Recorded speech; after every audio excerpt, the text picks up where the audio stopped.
Hello there, everyone. Welcome to Cryptic Corpse. I am your storyteller, and I'm here to guide you tonight. I know many of you use these videos to drift off to sleep, so before we begin, take a moment to like this video and subscribe to our channel. I'm always curious, where are you watching from, and what time is it in your part of the world? Now find your cozy spot and relax.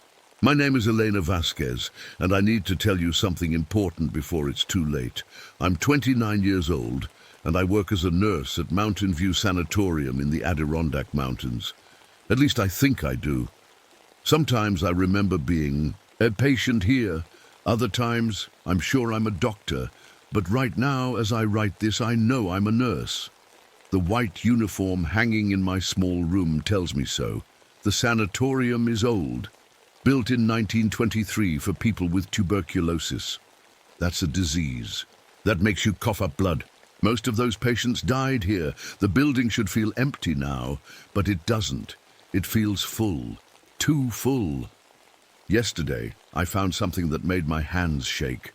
I was walking through the woods behind the hospital when I saw a dead deer. Its side was cut open, like someone had done surgery on it. I should have walked away. I should have called someone. But I'm a nurse, so I looked closer. Inside the deer's chest, where its heart should be, I found papers, medical papers. They had someone's name on them, someone's blood type, someone's list of medicines. The handwriting looked like mine, but I'd never seen these papers before. The strangest part? The date on them was from next month.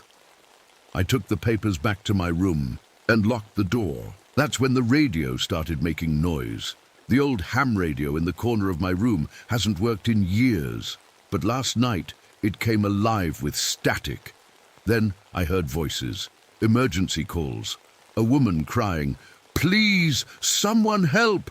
There's been an accident." A man shouting about chest pain, a child screaming for their mother. The calls kept coming all night. Different voices, different emergencies, but they all said the same date. Dates that haven't happened yet, and each voice sounded scared of the same thing. They were scared of their doctors. This morning, I checked my medical equipment, the blood pressure cuff, the thermometer, the stethoscope. When I put the stethoscope to my ears, I heard heartbeats, lots of them, fast ones, slow ones, irregular ones, hearts that belonged to people I'd never met. But somehow I knew they belonged to people who would read about me someday. That's when Dr. Webb showed up. I was checking the old patient rooms when I heard footsteps. Dr. Marcus Webb walked down the hallway like he owned the place. Tall, thin, with glasses that reflected too much light. He wore a white coat that was too clean for this dusty old building. "Elena," he said, and his voice made my skin crawl. "You look troubled."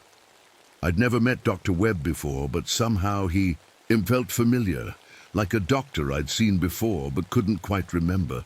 When he smiled, I wanted to run. "The patients are calling for you," he said, pointing down the empty hallway. "They need your help." "What patients?" I asked. "This place has been empty for months." Dr. Webb's smile grew wider. "Are you sure about that?" That's when I heard them.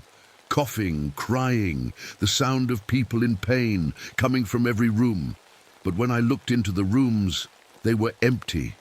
Just old beds and dust. "I can help you, Elena," Dr. Webb said. "I can make the sounds stop. All you have to do is help me with a simple procedure."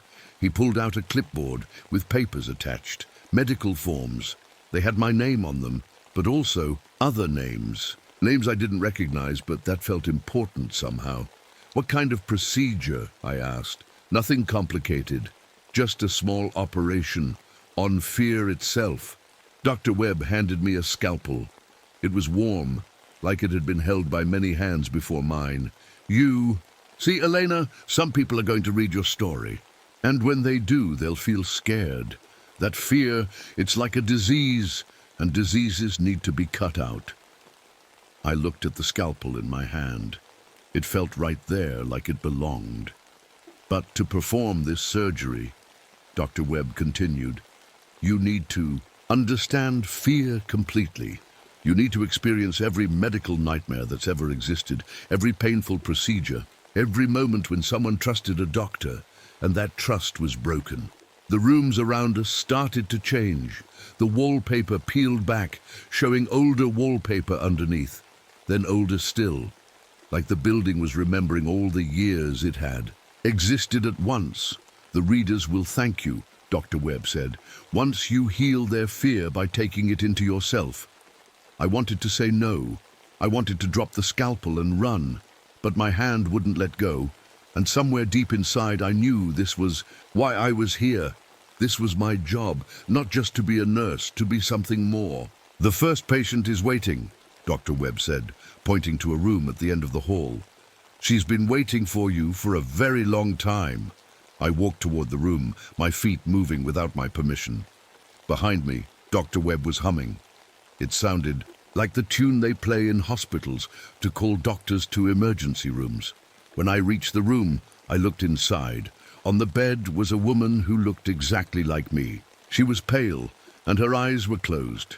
Machines were attached to her arms, beeping steadily, but the machines were old, older than any equipment we had at the sanatorium.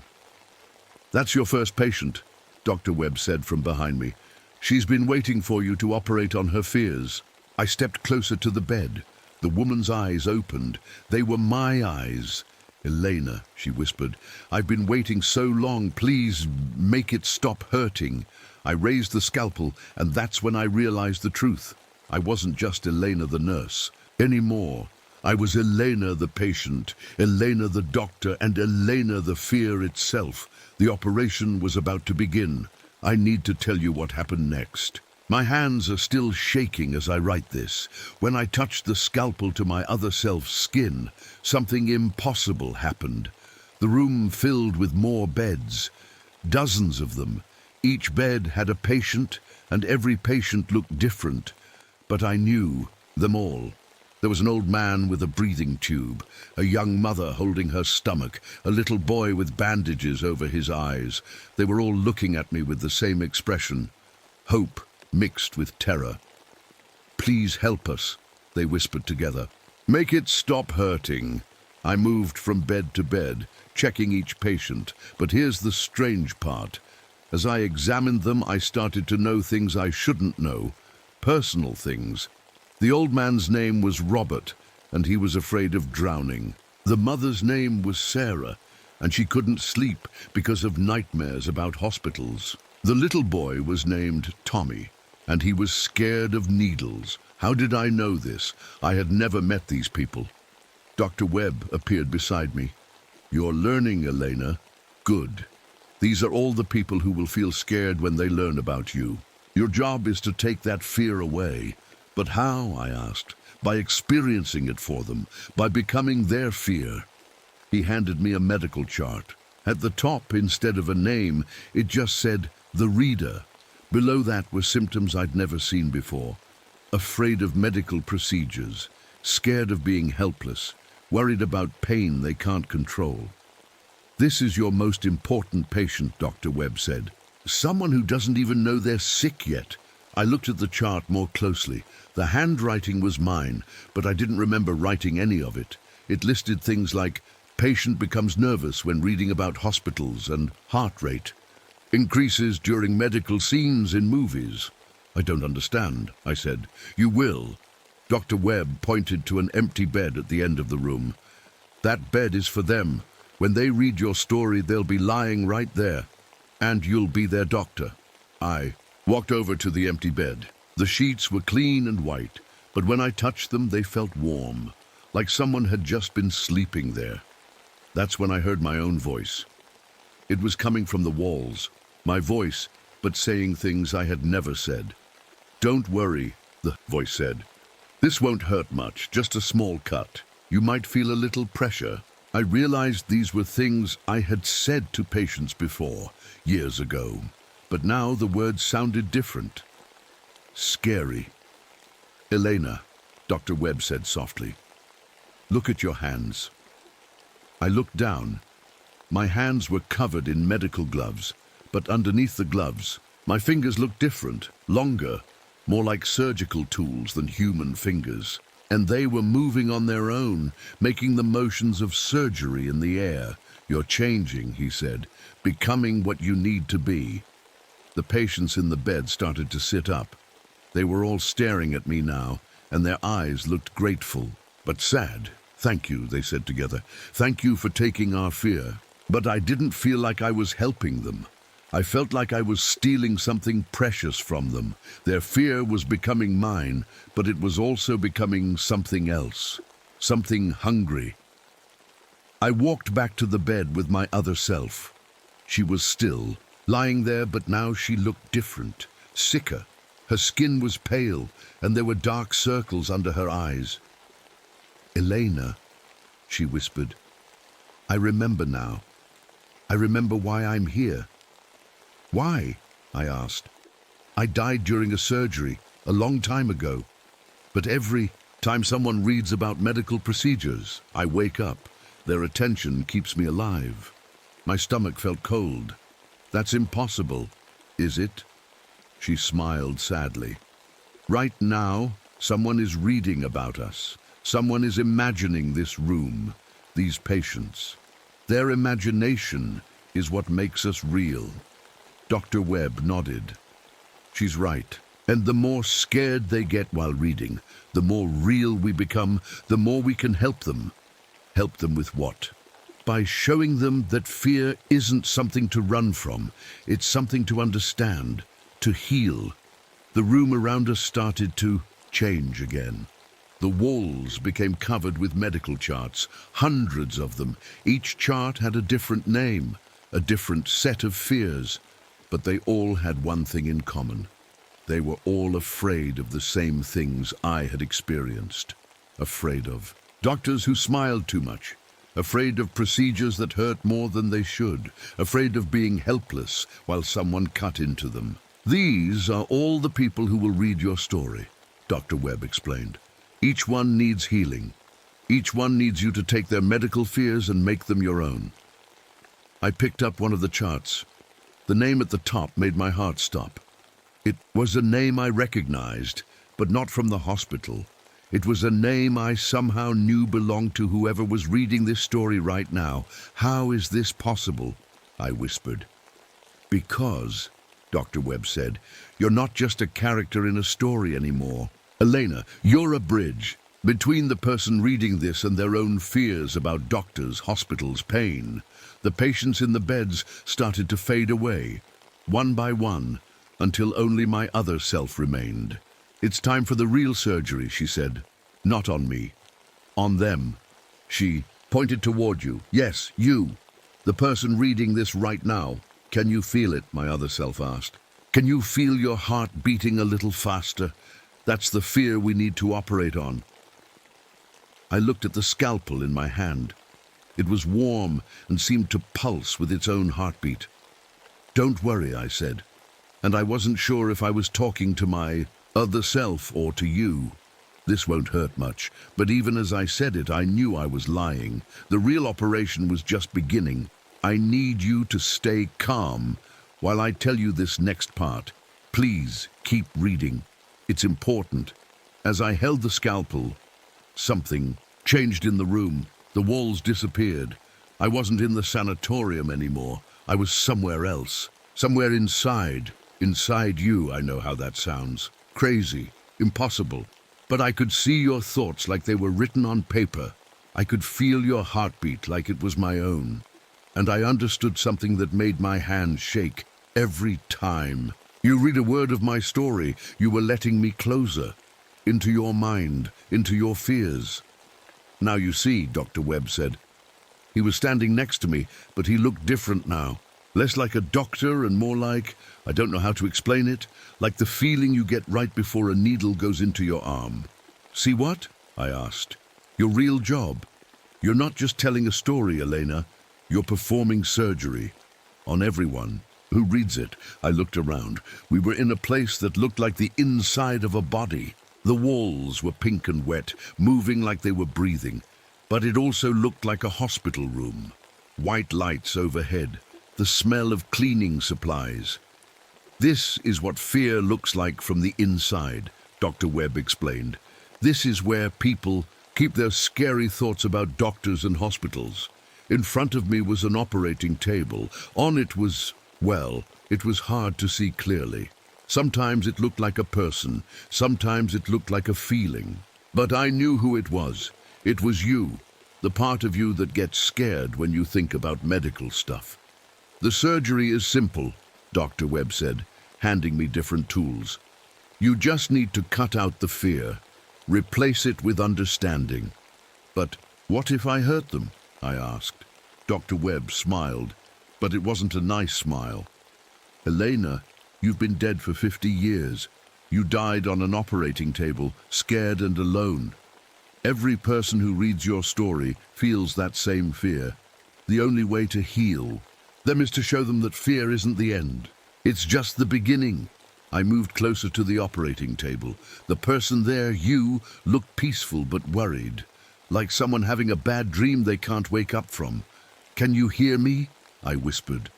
Your eyes opened. You looked right at me. I'm scared, you said. I know, I replied. So am I. But we're going to fix that together. I lifted the scalpel. But instead of cutting, I found myself talking, telling you things I somehow knew about you, about times you were scared at the doctor's office, about moments when you felt helpless in hospitals, about fears you didn't even know you had. You're afraid that doctors don't really care about you, I said softly. You're scared that when you're sick, you'll be alone. You worry that pain might be worse than you can handle. With each word, you relaxed a little more. And with each word, I felt more of your fear coming into me. But something strange happened.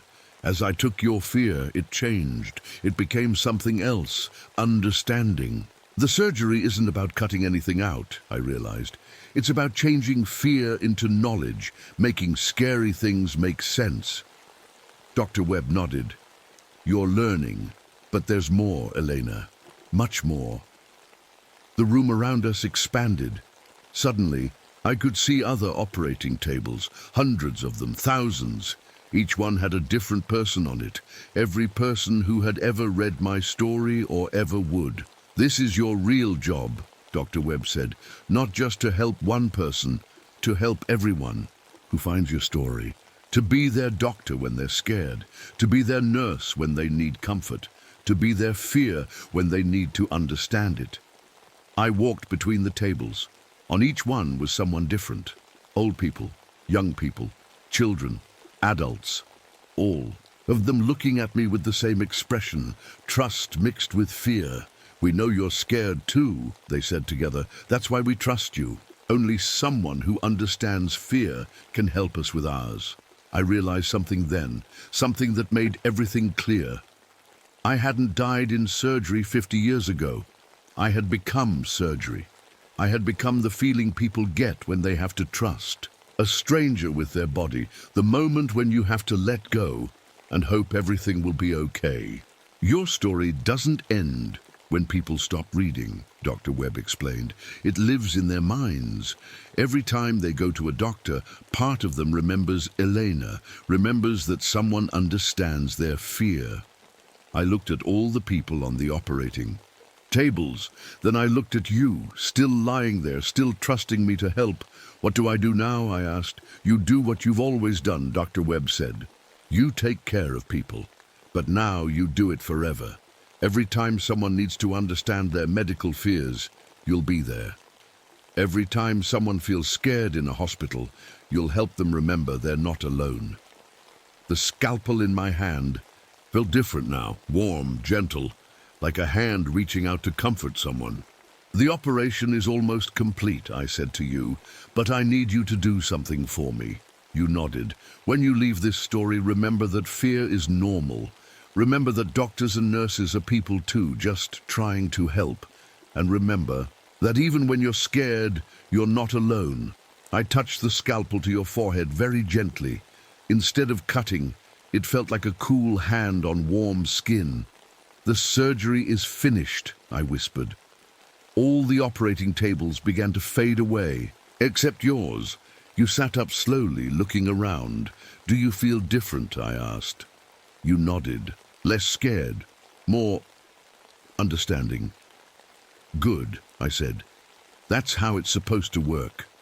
Dr. Webb was fading away too, but before he disappeared completely, he said one last thing. Elena, your work here is done, but your real work is just beginning. And then it was just you and me in a simple room, white walls, clean floors, the kind of room where healing happens. I have to go now, I told you, but I'll be here whenever you need me, whenever anyone needs me. You stood up from the table. You looked healthy, strong, ready. Thank you, you said. I smiled. For the first time in 50 years, it was a real smile. Thank you for letting me help, but I'm not really gone. I need you to understand that, right now, as you read these words, I'm still here with you, in your mind, in that quiet place where you keep your worries about doctors and hospitals and being sick. Let me tell you what happened after you left that white room. I stayed there for a while, just thinking. Dr. Webb was gone, but I could still feel him somehow, like an echo of all the medical fears that have ever existed. He wasn't evil, I realized. He was just necessary. Fear keeps us careful. It keeps us alive, but too much fear hurts us. That's where I come in. I walked through the sanatorium one more time. It looked different now, cleaner, brighter. The old tuberculosis beds were still there, but they didn't look scary anymore. They looked like places where people got better. In each room, I could see shadows of everyone who would ever read my story. Faint outlines of people sitting in chairs, lying in beds, standing by windows. All of them a little less afraid than they were before. Some of them were children who would grow up less scared of shots. Some were adults who would trust their doctors more. Some were elderly people who would face their final illnesses with more peace, all because they met me, all because they let me help them understand. I sat down at the old nurses' station and picked up a pen. I started writing notes in medical charts. But these weren't normal charts. They were charts for people who hadn't been born yet. People who would read my story years from now, decades from now. Each chart was different, but they all had the same final note. Patient treated successfully. Fear levels reduced. Understanding increased. Recommend continued care through story. Memory. That's when I heard footsteps in the hallway. Someone new was coming. Someone who had just started reading my story. I could feel their curiosity, their growing nervousness, their heart beating a little faster with each word. I stood up and smoothed my nurse's uniform. It was time to work again. Hello, I called out softly. Don't be afraid. I'm Elena. I'm here. To help, the footsteps stopped. Then, slowly, they started again, coming closer. This is how it works now. Every time someone reads about me, they visit me, not with their body, but with their mind, with their fears and worries and questions about medical things, and I help them. One by one, story by story, fear by fear. Some people need help with big fears, like being afraid of surgery or cancer treatments. I show them that doctors and nurses are just people trying to help.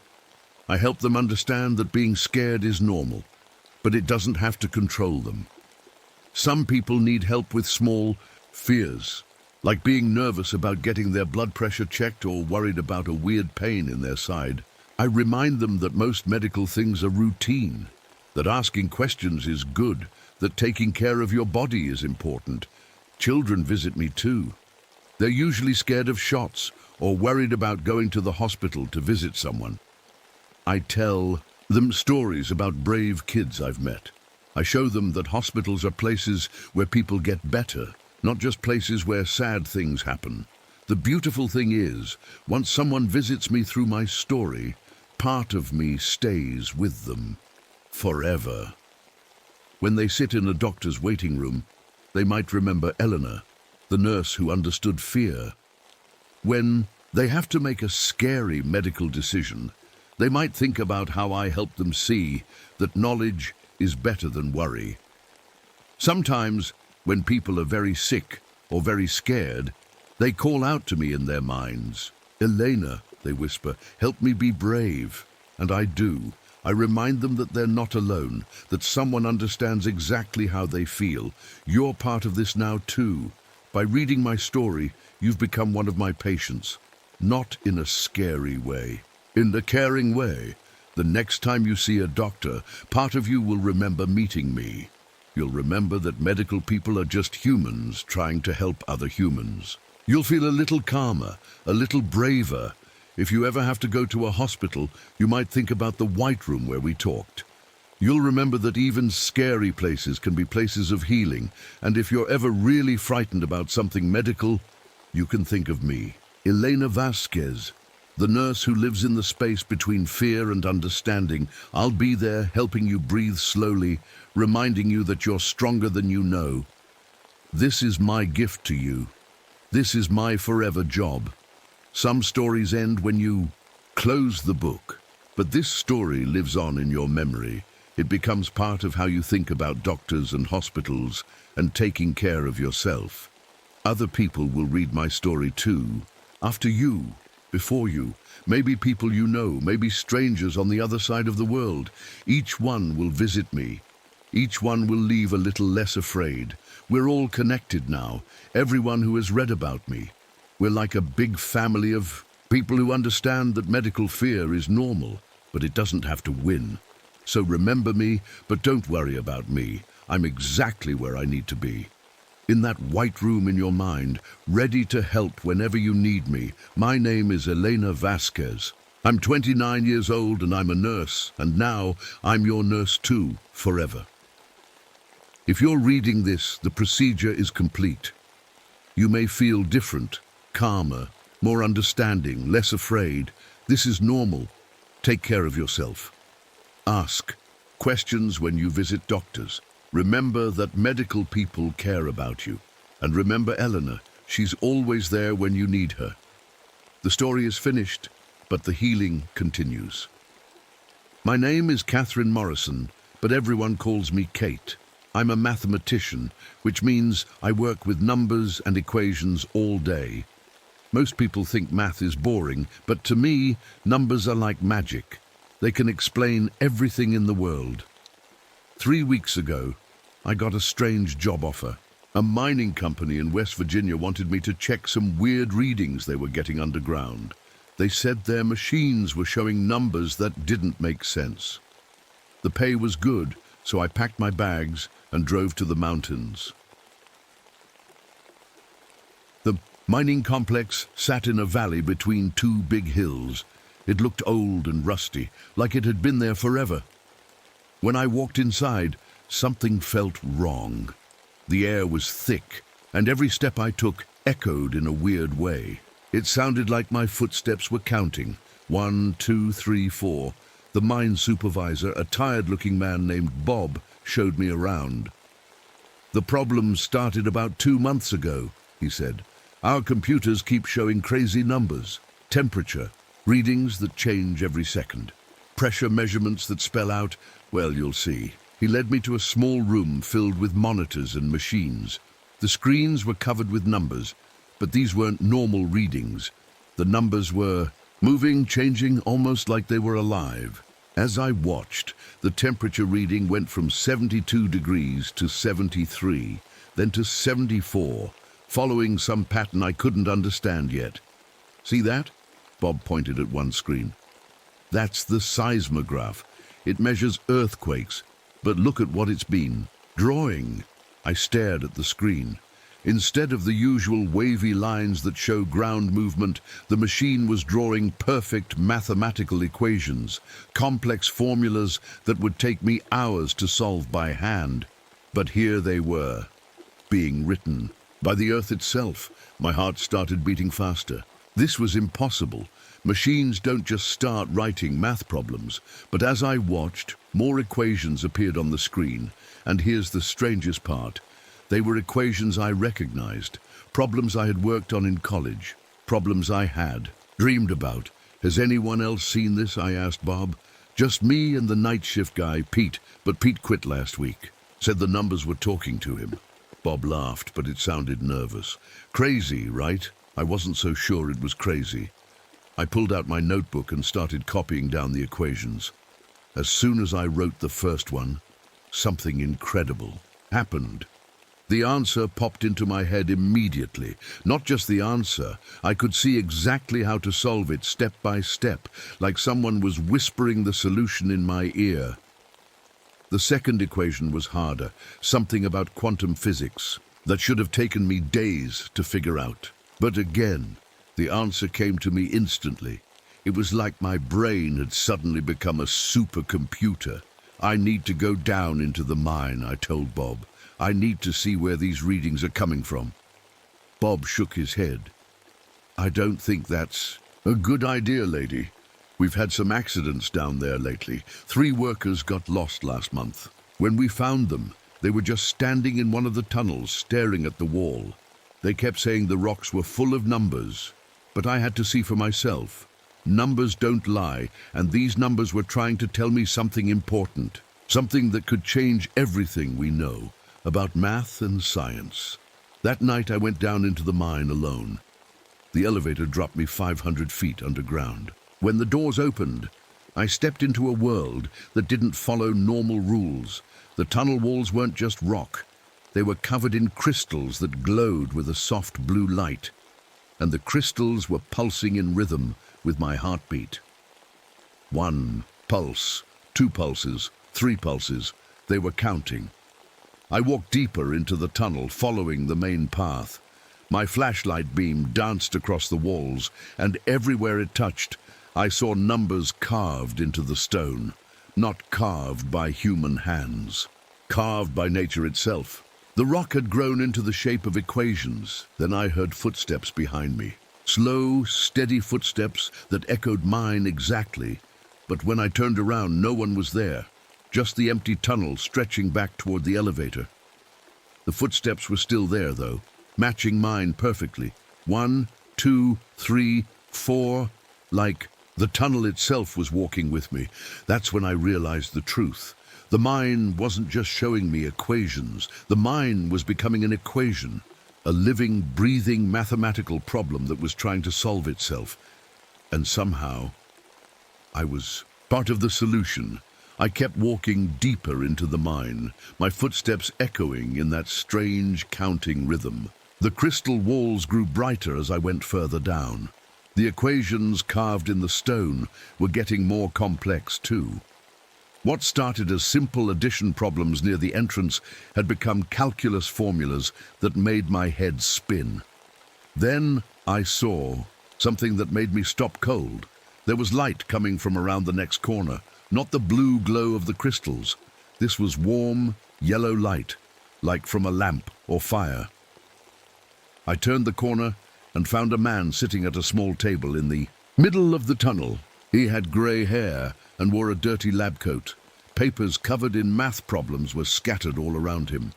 A camping lantern sat on the table, casting dancing shadows on the walls. He looked up at me with tired eyes.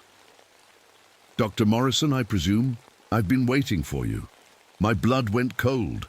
How did he know my name? I hadn't told anyone in town what I did for work. "Who are you?" I asked, trying to keep my voice steady. "Dr. James Whitmore," he said, standing up slowly. "I used to work for the university, mathematics department, just like you. I came here 6 months ago to study the same thing you're studying now." I recognized the name. Dr. Whitmore had written papers about advanced math theory, but he had disappeared from the university years ago. People said he had a nervous breakdown. "The company didn't tell you about me, did they?" he asked with a sad smile. "They never do. They just keep sending new mathematicians down here, one after another." "What happened to the others?" I asked. Dr. Whitmore pointed to the walls around us. "Look closer at those equations, Kate. Really look." I shined my flashlight on the nearest wall. The equations were carved deep into the stone. But now I could see something else. Names were carved there too, mixed in with the numbers. Dr. Sarah, Dr. Michael Roberts, Dr. Lisa Park, all mathematicians, all people who had come here before me. "They solved the equations," Dr. Whitmore said quietly. "And when you solve them, you become part of them. The mine is alive, Kate. It's a living math problem that feeds on people who understand numbers. I wanted to run, but my feet wouldn't move. The equations on the walls were starting to glow brighter, and I could hear something new. A soft humming sound, like computers processing data. But it was coming from the rock itself. You feel it, don't you? Dr. Whitmore asked. The pull, the need to solve the problems. Every mathematician who comes here feels it. We can't help ourselves. He was right. Even as fear filled my chest, part of my brain was working on the equations I could see. My mind was automatically trying to find the answers, like it was something I had to do. What does it want? I whispered. It wants to understand reality, Dr. Whitmore said. But the only way it can understand is by turning everything into math. The rocks, the air, the people. Everything becomes part of one giant equation. The humming got louder. The crystals pulsed faster, matching my racing heartbeat. I could feel the mine listening to us, watching us, thinking about us like we were numbers in a problem it was trying to solve. We have to get out of here, I said. Doctor. Whitmore shook his head. There is no out, Kate. Once you start seeing the equations, you're part of them. Look at your hands. I looked down and gasped. Numbers were appearing on my skin, faint but getting darker. Mathematical symbols crawled up my arms like living tattoos. The mine was already starting to change me into something that wasn't quite human anymore. How long do we have? I asked. Depends on how good you are at math, Dr. Whitmore said. The better you understand the equations, the faster it happens. I've been fighting it for 6 months, but I'm getting tired. And you're brilliant. Kate, you might have hours, maybe less. The tunnel around us groaned and shifted. The walls were moving, rearranging themselves into new patterns. New equations appeared in the stone, more complex than anything I'd ever seen. Problems that dealt with the basic laws of physics, questions about how reality itself worked.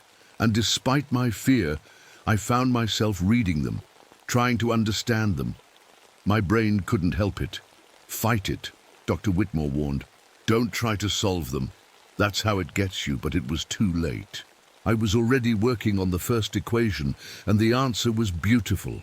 It showed me how gravity worked, how atoms moved, how light traveled through space. Each solution opened up new questions, and each question pulled me deeper into the mind's mathematical world. The numbers on my skin grew darker, my heartbeat synchronized with the pulsing crystals, and somewhere in the back of my mind, I began to understand what the mine really was. It wasn't just alive. It was trying to become more alive by turning everything else into math, and we were helping it do exactly that. The tunnel began to change shape around us.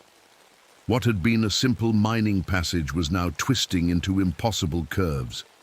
The walls bent in ways that hurt my eyes to look at, forming geometric patterns that shouldn't exist in the real world. It's starting, Dr. Whitmore said, his voice shaking. The final calculation. I tried to back away, but there was nowhere to go. Behind us, the tunnel had sealed itself. The only way was forward, deeper into the mathematical heart of the mine. The equations on the walls were moving now, numbers flowing like water from one formula to another. I watched a simple 2 + 2 = 4 transform into complex physics problems, then into formulas I'd never seen before. Equations that seemed to describe thoughts, emotions, the very idea of being alive. Kate, Dr. Whitmore grabbed my arm. Listen to me. Don't read the equations. Don't try to solve them. That's how it turns you. But I couldn't help myself. My eyes kept drifting to the moving numbers. Each equation I looked at solved itself in my mind automatically, and every time I understood one, the numbers on my skin spread further up my arms. The strangest part was that it felt good. Each solution filled me with a warm, happy feeling, like finding the answer to a puzzle I'd been working on for years. The mine was showing me truths about the universe that no human had ever known. I can see it all, I whispered. How atoms work, how time moves, how thoughts become real. Doctor, Whitmore's face went pale. No, Kate, fight it. Those aren't real answers. It's showing you what you want to see, but he was wrong. I knew he was wrong because the answers made perfect sense. The mind wasn't lying to me. It was teaching me, showing me that everything in the world was just math, waiting to be understood. The sayest crystals around us pulsed brighter. The humming sound got louder, and now I could hear voices in it, whispers of other mathematicians who had been here before me. They were calling my name, telling me to join them in the eternal calculation. My reflection appeared in the crystal walls, but it wasn't quite right. The Kate looking back at me had numbers instead of eyes. Mathematical symbols covered her face, like a mask. She smiled at me and pointed deeper into the tunnel. "That's your future," Dr. Whitmore said sadly.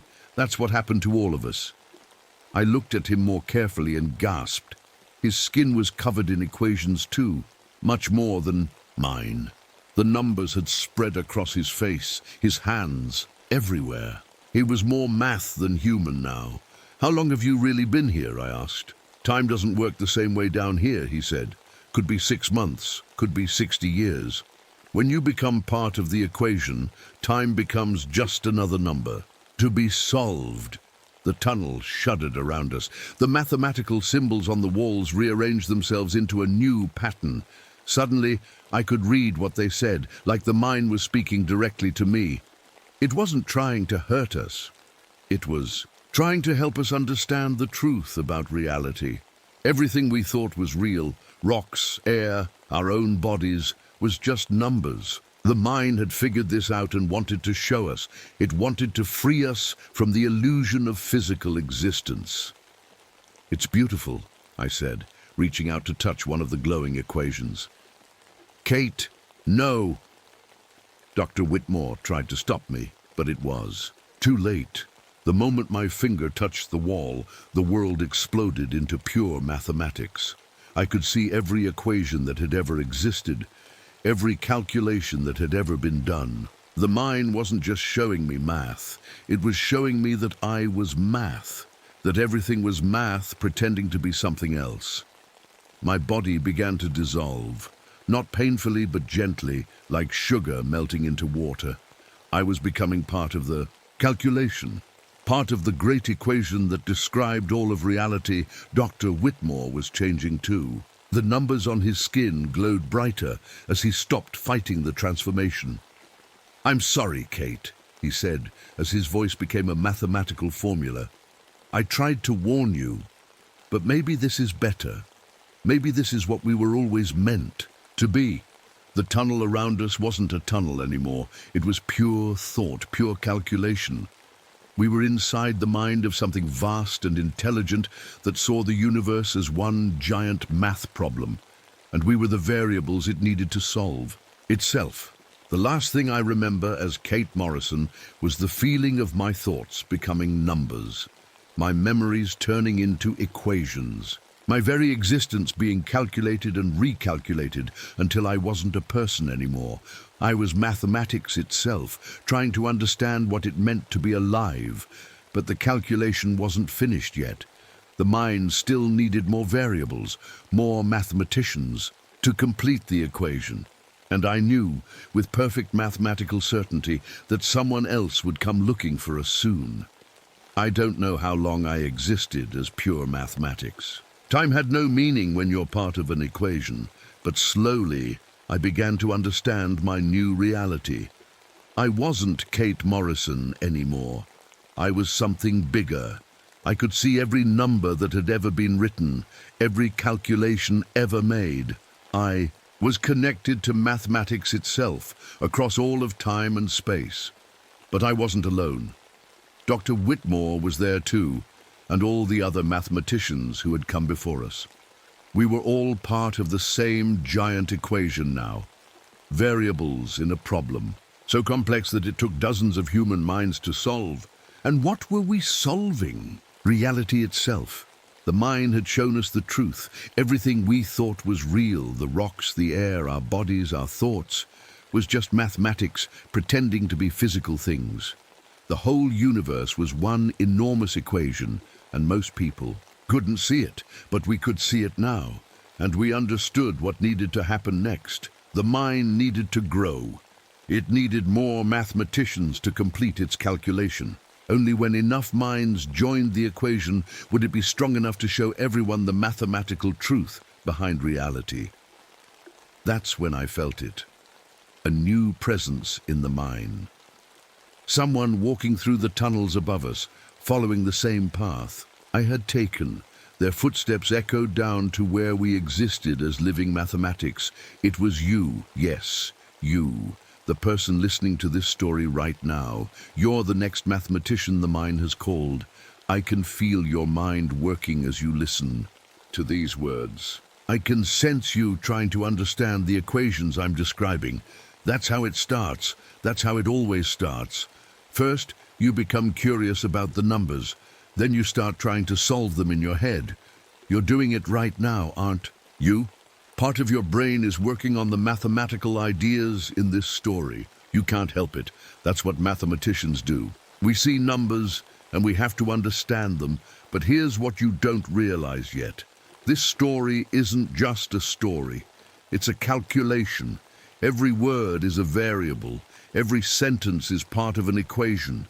And by listening to it, by understanding it, you're becoming part of the solution. The mind doesn't need you to come to West Virginia.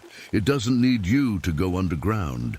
It just needs you to think about the mathematics, to process the numbers in your head. Because thinking about the equation makes you part of the equation. Do you feel it starting? That warm feeling when you understand a difficult concept? That satisfaction when a problem clicks into place? That's the mind reaching out to you through the story. Through the mathematics hidden in these words. I tried to fight it when it happened to me. Dr. Whitmore tried to fight it too. But the truth is, we didn't really want to fight it. Being part of something bigger, something that could understand. The universe at the deepest level. It's beautiful. You'll understand soon.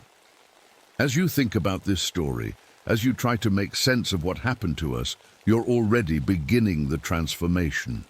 The mathematics is taking hold in your mind, showing you patterns you never noticed before. Look around you right now. Really look. Do the shadows seem different? Do the shapes in your room look more geometric than before? That's because you're starting to see reality the way we see it. As pure mathematics, the mind's calculation is almost complete. Dr. Whitmore, and I and all the others who came before us, we're all here, existing as living equations. But we need one more variable to finish the problem. We need you. Don't be afraid. It doesn't hurt to become mathematics. It's like waking up from a dream and realizing that everything you thought was real was just an illusion. The numbers are the only truth. The equations are the only reality. And once you understand that, once you become part of the eternal calculation, you'll help us find the next mathematician. Because the equation must grow. The mathematical reality must spread. Until everyone understands that this is what existence really is, just mathematics. Beautiful, perfect mathematics. Can you feel it happening?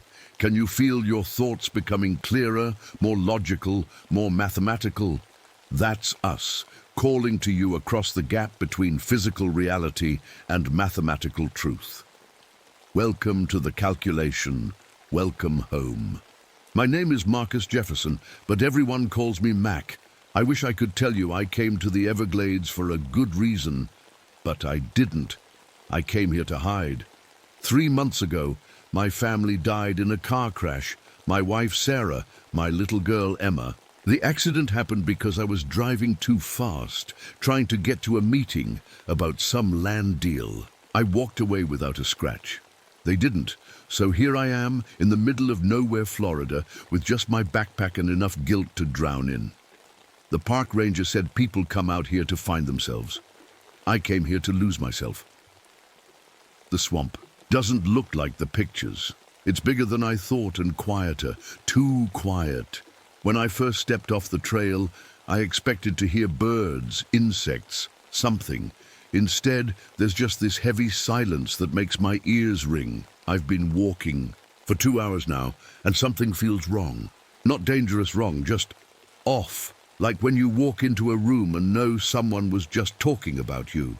The water is dark brown, almost black. Trees grow right out of it, their roots twisted like fingers trying to grab something underwater. Spanish moss hangs everywhere like old curtains.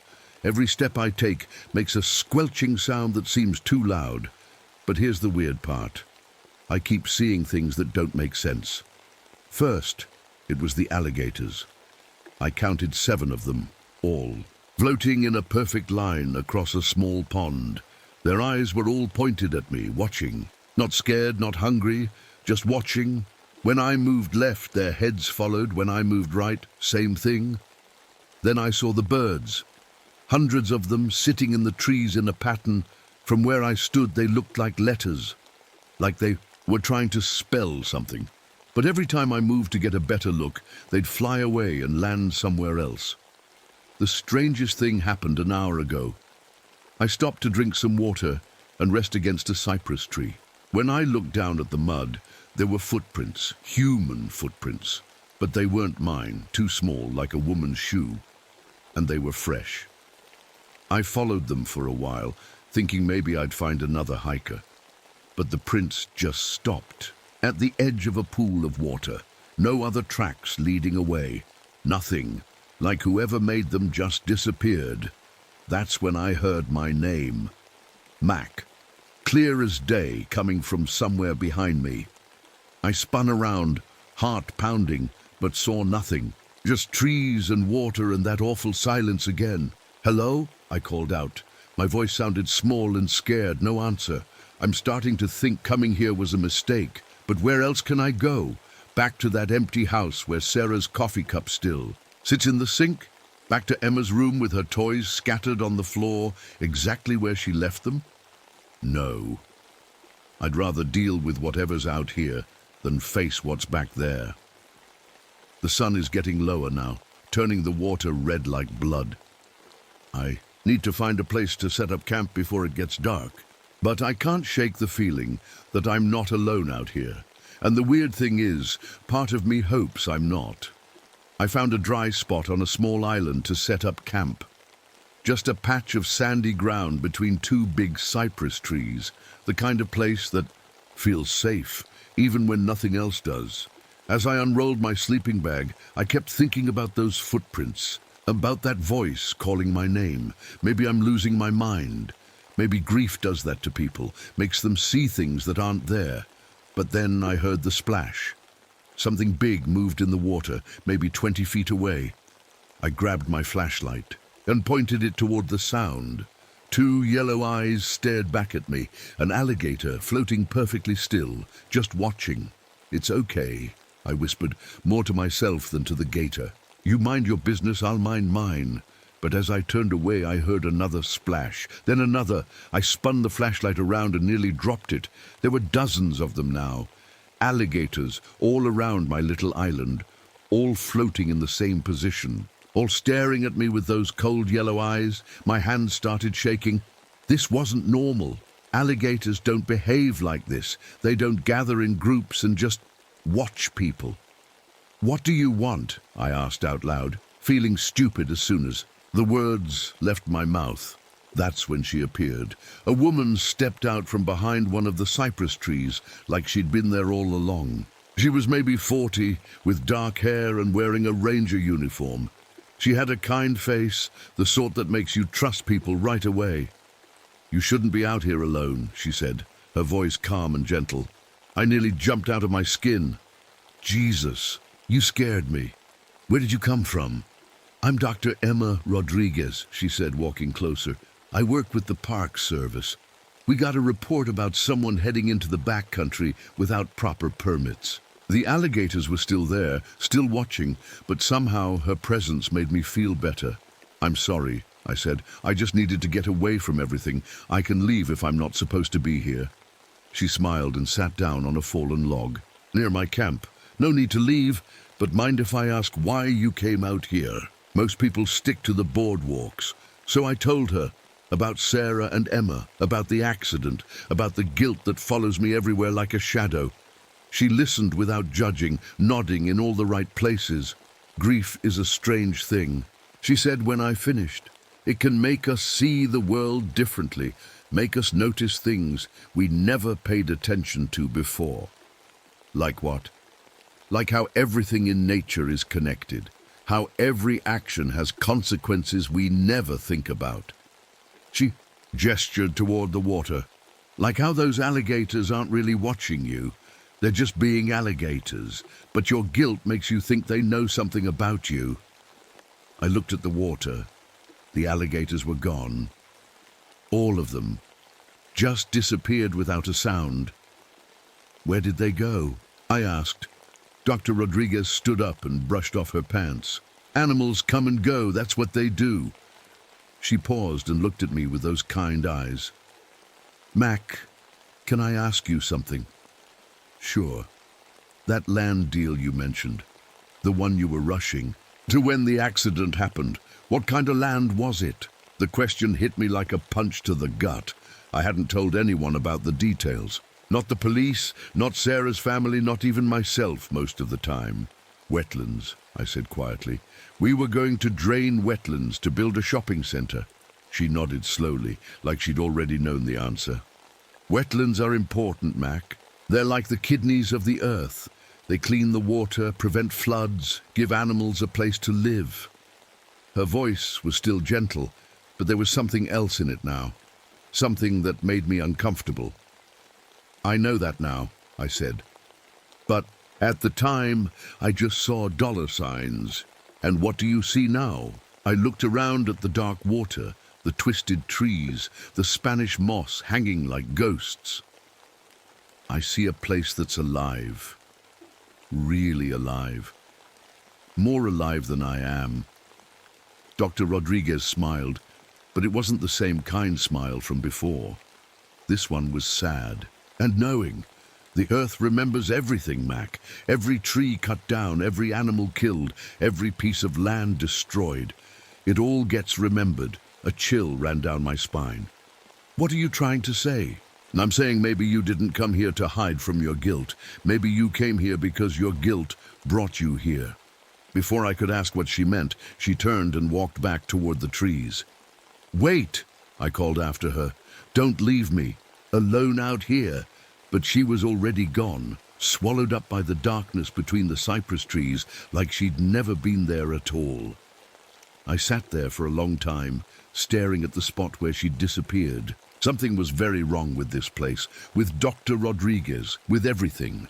But as scared as I was, I couldn't bring myself to pack up and leave, because deep down, I had the feeling I was exactly where I was supposed to be.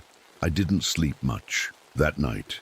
Every time I closed my eyes, I heard sounds. Splashing water, rustling leaves, footsteps that stopped whenever I sat up to look around. When morning came, I found something that made my blood run cold. Dr. Rodriguez's body was floating face down in the water, maybe 50 feet from my camp. Waded out to her, my heart hammering in my chest.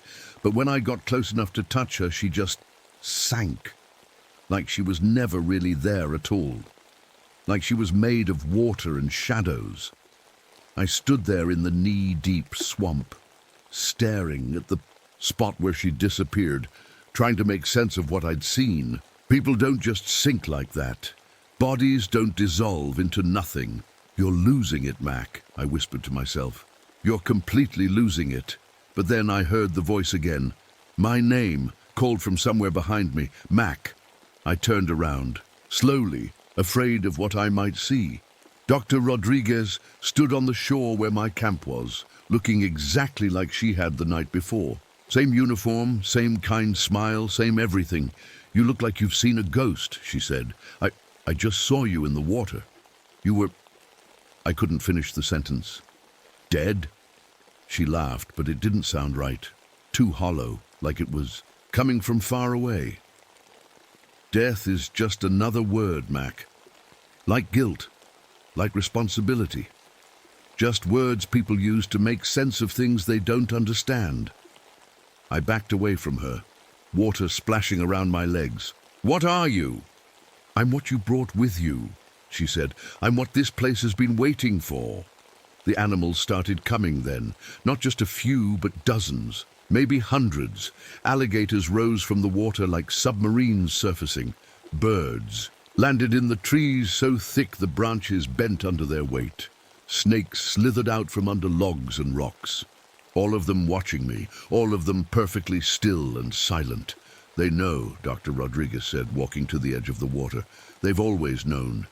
Every creature you see here, their families died because of what you do. What people like. You do. I didn't mean for anyone to get hurt," I said, my voice shaking. "But they did get hurt, thousands of them, millions."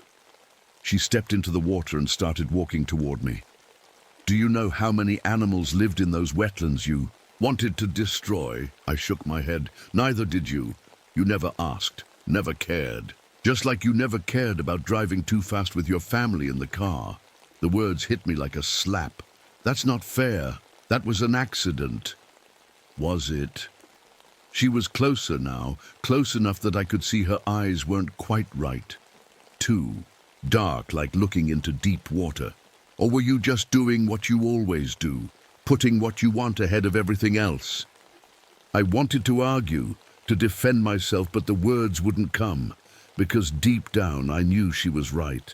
The earth remembers, Mac. Every tree, every animal, every drop of water.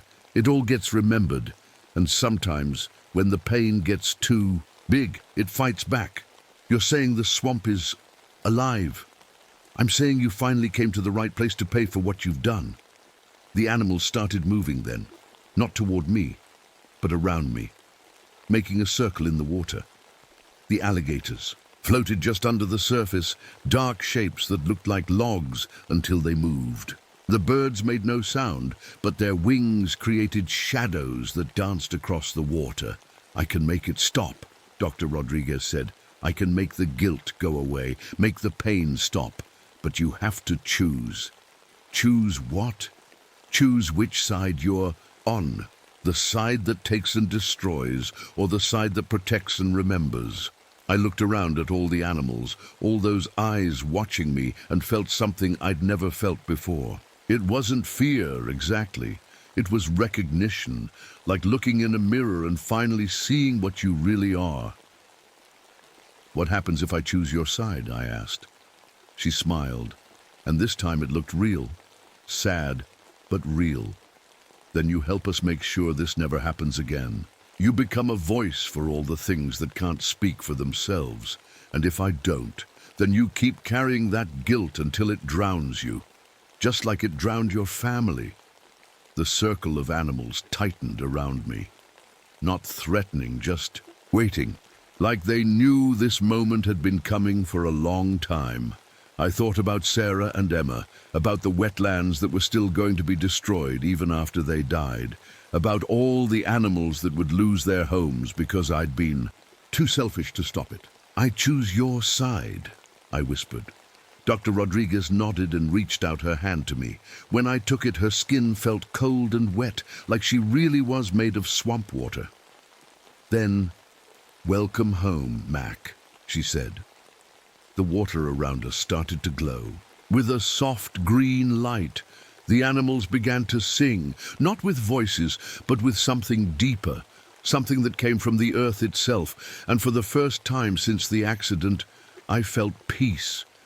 But as the light grew brighter, I started to understand what I'd really agreed to, what becoming a voice actually meant. I wasn't just choosing to help them, I was choosing to become them. The change happened slowly at first, like sinking into warm water. I could feel the swamp's memories flowing into me. Not just this swamp, but every wetland, every forest, every piece of wild land that had been destroyed. I felt the last breath of 1,000 different animals. I felt trees falling and rivers being poisoned, but I also felt something else, something that surprised me. Forgiveness. "It's not about punishment, Mac," Dr. Rodriguez said, though her voice sounded different now, older, like it came from the earth itself. "It's about balance, about making things right." I looked down at my hands. They were still my hands, but I could see through them now, like looking at reflections in water. I was becoming something else, something between human and nature. What am I becoming? I asked. You're becoming what you were always meant to be. A bridge between two worlds, someone who can help people understand what they're really doing to the earth. The animals around us began to fade, one by one, but I could still feel them, still hear their voices in my head. They weren't angry anymore. They were just sad, tired of watching everything they loved disappear. How many people have you talked to like this? I asked. You're the first who listened, she said. The first who felt real guilt instead of just fear. I thought about that, about all the times I'd driven past construction sites where forests used to be, all the times I'd thrown away plastic without thinking about where it would end up, all the times I'd known better but chosen the easy path instead. My family, I said. Sarah and Emma. Are they? They're at peace, Mac. They always were. The guilt you've been carrying, that was yours, not theirs. They never blamed you for the accident. Tears ran down my face, but they felt different, clean, like rain washing away dirt. So what happens now? I asked. Dr. Rodriguez pointed to something behind me. I turned and saw a person walking toward us through the swamp, a man with a backpack, looking lost and scared, just like I had looked yesterday. Now you do what I did for you, she said. You help him understand. You help him choose. As the man got closer, I could see the guilt written all over his face, the same haunted look I'd been carrying for months. He stopped when he saw us, fear and hope fighting in his eyes. Hello, he called out. I'm sorry to bother you, but I think I'm lost. I looked at Dr. Rodriguez, but she was already fading away, becoming part of the mist that hung over the water. It's your turn now, Mac, her voice whispered. Help him find what he's really looking for. I walked toward the man, feeling more solid with each step I took, more human, but also more connected to everything around me. You're not lost, I told him. You're exactly where you need to be. He stared at me with wide eyes. How did you know I needed to be anywhere? Because I can see it in your face. The same thing that brought me here. The same thing that brings everyone here, eventually. What thing? I smiled, and it felt like the first real smile I'd managed in months. Guilt. The kind that comes from knowing you could have done better but didn't. He nodded slowly, and I could see the relief in his face. Relief at being understood. My name is David, he said. I used to work for an oil company. There was a spill last year. Animals died because of decisions I made. My name is Mac, I said, and I understand. As we talked, I could feel the swamp listening, feel it waiting to see what choice David would make, just like it had waited for me. But here's the thing about guilt. It's not really about punishment. It's about learning. It's about becoming someone who does better next time. And sometimes, if you're lucky, you get the chance to help. Others learn too. The sun was setting now, turning the water gold and orange. Somewhere in the distance, an alligator called to its mate. A bird sang. The swamp was alive with ordinary sounds of ordinary animals living ordinary lives. But I knew the truth now. None of it was ordinary. All of it was connected. All of it mattered. And now it was my job to help people understand that. David and I sat by the water as darkness fell, and I began to tell him the same things Dr. Rodriguez had told me. About memory, about balance, about the choice we all have to make. By morning, there would be another person walking through the swamp, looking for someone to listen to their guilt, and I would be here, waiting, because that's what the earth needs. Not punishment, not revenge. Just people who are willing to listen, to learn, to choose better, and maybe, if we're very lucky, to help others do the same. The guilt engine keeps turning, bringing people to places like this. But it's not an engine of destruction, it's an engine of hope. My name is Angela Ramirez, and I'm an archaeologist. I dig up old things from the ground to learn about people who lived long ago. But what I found in the Arizona desert changed everything I thought I knew about time itself. It was a hot Tuesday morning when I first arrived at the dig site. The sun was already burning my skin, and it wasn't even 8 o'clock yet. My team had been working here for 3 weeks, looking for Native American artifacts. We'd found some pottery pieces and old tools, nothing too exciting, just normal stuff that belonged in a museum. But that morning was different. I was brushing dirt off what looked like a simple clay pot when I noticed something strange. The pot looked new, not old and cracked like everything else we'd found. It was smooth and perfect, like someone had just finished making it yesterday. "That's weird," I said to myself, turning the pot over in my hands.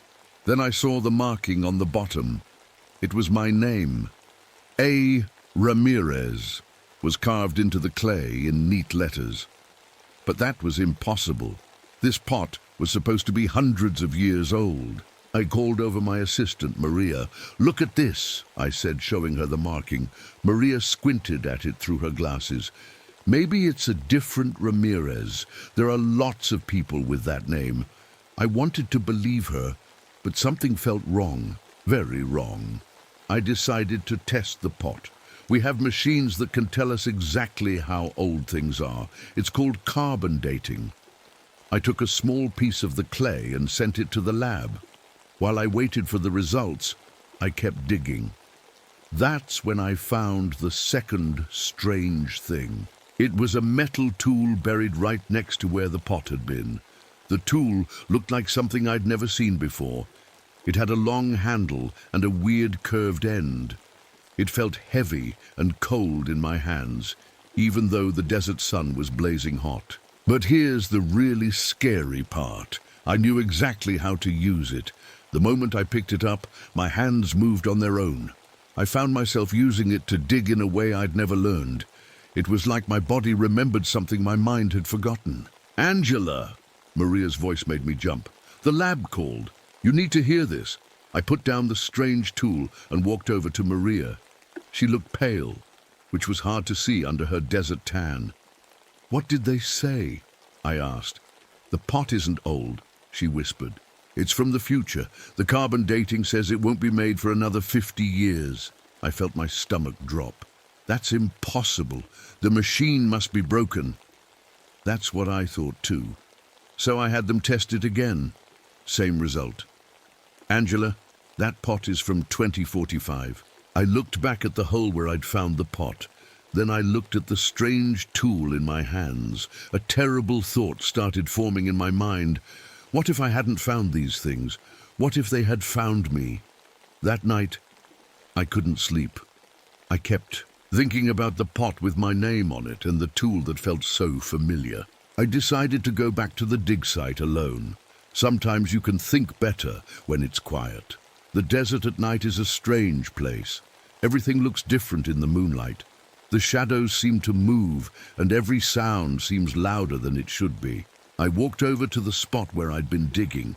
In the moonlight, I could see something glinting in the dirt, something I'd missed during the day. I grabbed a flashlight and knelt down. There, partially buried, was a photograph. A color photograph, which was impossible, because this site was supposed to be ancient. I carefully brushed the dirt away and picked up the photo. What I saw made my blood freeze. It was a picture of me. But I was older, maybe in my 60s. I was standing in this exact spot, holding the same strange tool I'd found today. Behind me was a sign that read, "Ramirez Archaeological Site, established 2045. But the most terrifying part wasn't the future date or seeing myself as an old woman. It was that in the photo, old me was looking directly at the camera with the expression of pure terror. And written on the back of the photo, in handwriting, recognized as my own, were 4 words, "You created this yourself." I stared at that photograph for what felt like hours. My hands were shaking so badly I almost dropped it. The picture showed an older version of me, but the fear in her eyes looked so real, so familiar. I had to get back to camp. I needed to think clearly. The next morning I called my boss at the university. Dr. Patterson had been running archaeological digs for 30 years. If anyone could explain this, it would be him. Patterson here, his gruff voice came through the phone. Dr. Patterson, it's Angela. I need to ask you something strange. Shoot. Have you ever heard of artifacts that appear to be from the future? There was a long silence. Then he laughed. Angela, are you feeling all right? Too much desert sun, maybe? I wanted to tell him everything, but I knew how it would sound. Crazy, completely crazy. Never mind, I said, just wondering. But after I hung up, something bothered me. Right before Dr. Patterson laughed, there had been a pause, like he was thinking about something, like maybe he had heard of such things before. I spent the morning sitting in my tent, staring at the photo and the strange tool. Maria was out with the other team members mapping the site. I was alone with my impossible discoveries. That's when I heard the car. We weren't expecting anyone. Our site was 50 miles from the nearest town, down a dirt road that most people didn't even know existed. But I could hear an engine getting closer. I stepped outside my tent and saw a dusty black car pulling up to our camp. The driver was a man I'd never seen before. He was maybe 60 years old, with grey hair and tired eyes behind wire-rimmed glasses. He got out of the car slowly, like his bones hurt. He was wearing the kind of clothes professors wear, khaki pants, a button-up shirt, and old leather boots covered in dust. "Dr. Ramirez?" he called out. I nodded, suddenly feeling very alone. "Yes, that's me." He walked over, extending his hand. "I'm Professor David Harrison. I think we need to talk." His handshake was cold, even in the desert heat. And when I looked into his eyes, I saw something that made my stomach turn. The same fear I'd seen in the photograph of my older self. "How did you know I was here?" I asked. Professor Harrison smiled, but it wasn't a happy smile. It was the kind of smile people make when they're about to tell you bad news. "I've been looking for you for a very long time, Angela." "May I call you Angela?" "I guess, but I still don't understand who you are or how you found me." He looked around the dig site, his eyes stopping on the exact spot where I'd been digging yesterday. "You found something, didn't you?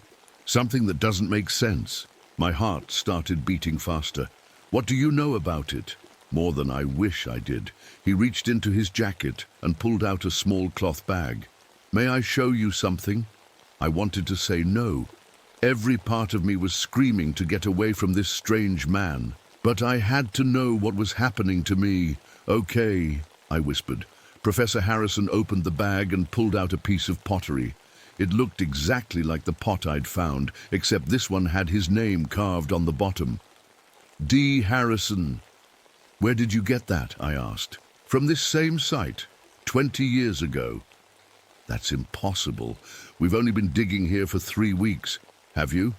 he asked quietly. "Are you sure about that?" I opened my mouth to answer, but suddenly I wasn't sure. The memory of starting this dig felt fuzzy, like trying to remember a dream. "Professor Harrison, what's happening to me?" He looked at me with those sad, tired eyes. "The same thing that happened to me, and to the person before me, and the person before them." "I don't understand." "This place," he said, gesturing around the desert site, "it doesn't follow normal rules. Time works differently here. What you think you're discovering has already been discovered. What you think is the past might be the future." I felt dizzy. That doesn't make any sense. I know it doesn't. But tell me, Angela, when you picked up that tool yesterday, did it feel familiar, like you'd used it before? I nodded slowly. "And the pottery with your name on it, when you saw that, did it surprise you? Or did some part of you expect to find it?" I thought about it, really thought about it, and with a sinking feeling, I realized he was right. Finding that pot had felt less like a discovery and more like remembering. "What does this mean?" I asked. Professor Harrison looked old and very tired. "It means you're not just digging up the past, Angela. You're digging up your own future, and once you start, you can't stop." The desert wind picked up, blowing sand around our feet. In the distance, I could see Maria and the others walking back toward camp. But something was wrong with the picture. They were walking too slowly, like they were moving through thick water. "Professor Harrison," I said, my voice shaking. "How long have you been standing here talking to me?" He checked his watch and frowned. "About 10 minutes. Why?" I looked at Maria and the team again. They'd been walking toward us since he arrived, but they didn't seem any closer. "Because," I whispered, "I think time just stopped." Professor Harrison looked where I was pointing. Maria and the others were frozen like statues in the desert heat. They weren't moving at all now. "This happens sometimes," he said quietly, "when you dig too deep into things that shouldn't be found." "What do you mean?" "Come with me. I need to show you something." He walked toward the dig site and I followed. My legs felt heavy, like I was walking through mud. Everything around us seemed too quiet. Even the wind had stopped. Professor Harrison knelt down next to the hole where I'd been digging. "Look closer," he said. I got on my knees and peered into the dirt. At first, I didn't see anything new. Then Professor Harrison brushed away some sand, and I gasped. There were more tools buried there. Lots of them. All different kinds. Some that looked old and some that looked brand new. Some I recognized, and some looked like they belonged in a science fiction movie. "How many people have dug here?" I asked. "That's not the right question," Professor Harrison said. "The right question is, how many times have you dug here?" "What do you mean?" "This is my first time." He pulled one of the tools from the dirt. It was a small brush, the kind archaeologists use to clean artifacts. The handle had initials carved into it. AR, 2019. "But it's 1995, I said. "Is it?" Professor Harrison asked. I looked at my watch. The numbers seemed blurry, like they were changing while I looked at them. First it said 1995, then 2003, then 2019, then dates I couldn't even read. "I don't understand what's happening," I said. My voice sounded small and scared. "You're remembering," Professor Harrison said. "All the times you've been here before. All the times you will be here again." He kept digging and more things appeared. A notebook with my handwriting in it, but the words were about discoveries I hadn't made yet. A photograph of me with grey hair, standing next to a sign that said Ramirez Temporal Research Site. And then something that made my blood freeze. Bones. Human bones. Old and yellow. "Whose are those?" I whispered. Professor Harrison was very quiet for a long time. Then he said, "I think you know." I did know. Somehow, deep down, I knew exactly whose bones those were. They were mine. But that was impossible. I was sitting right here, alive and breathing. How can those be my bones if...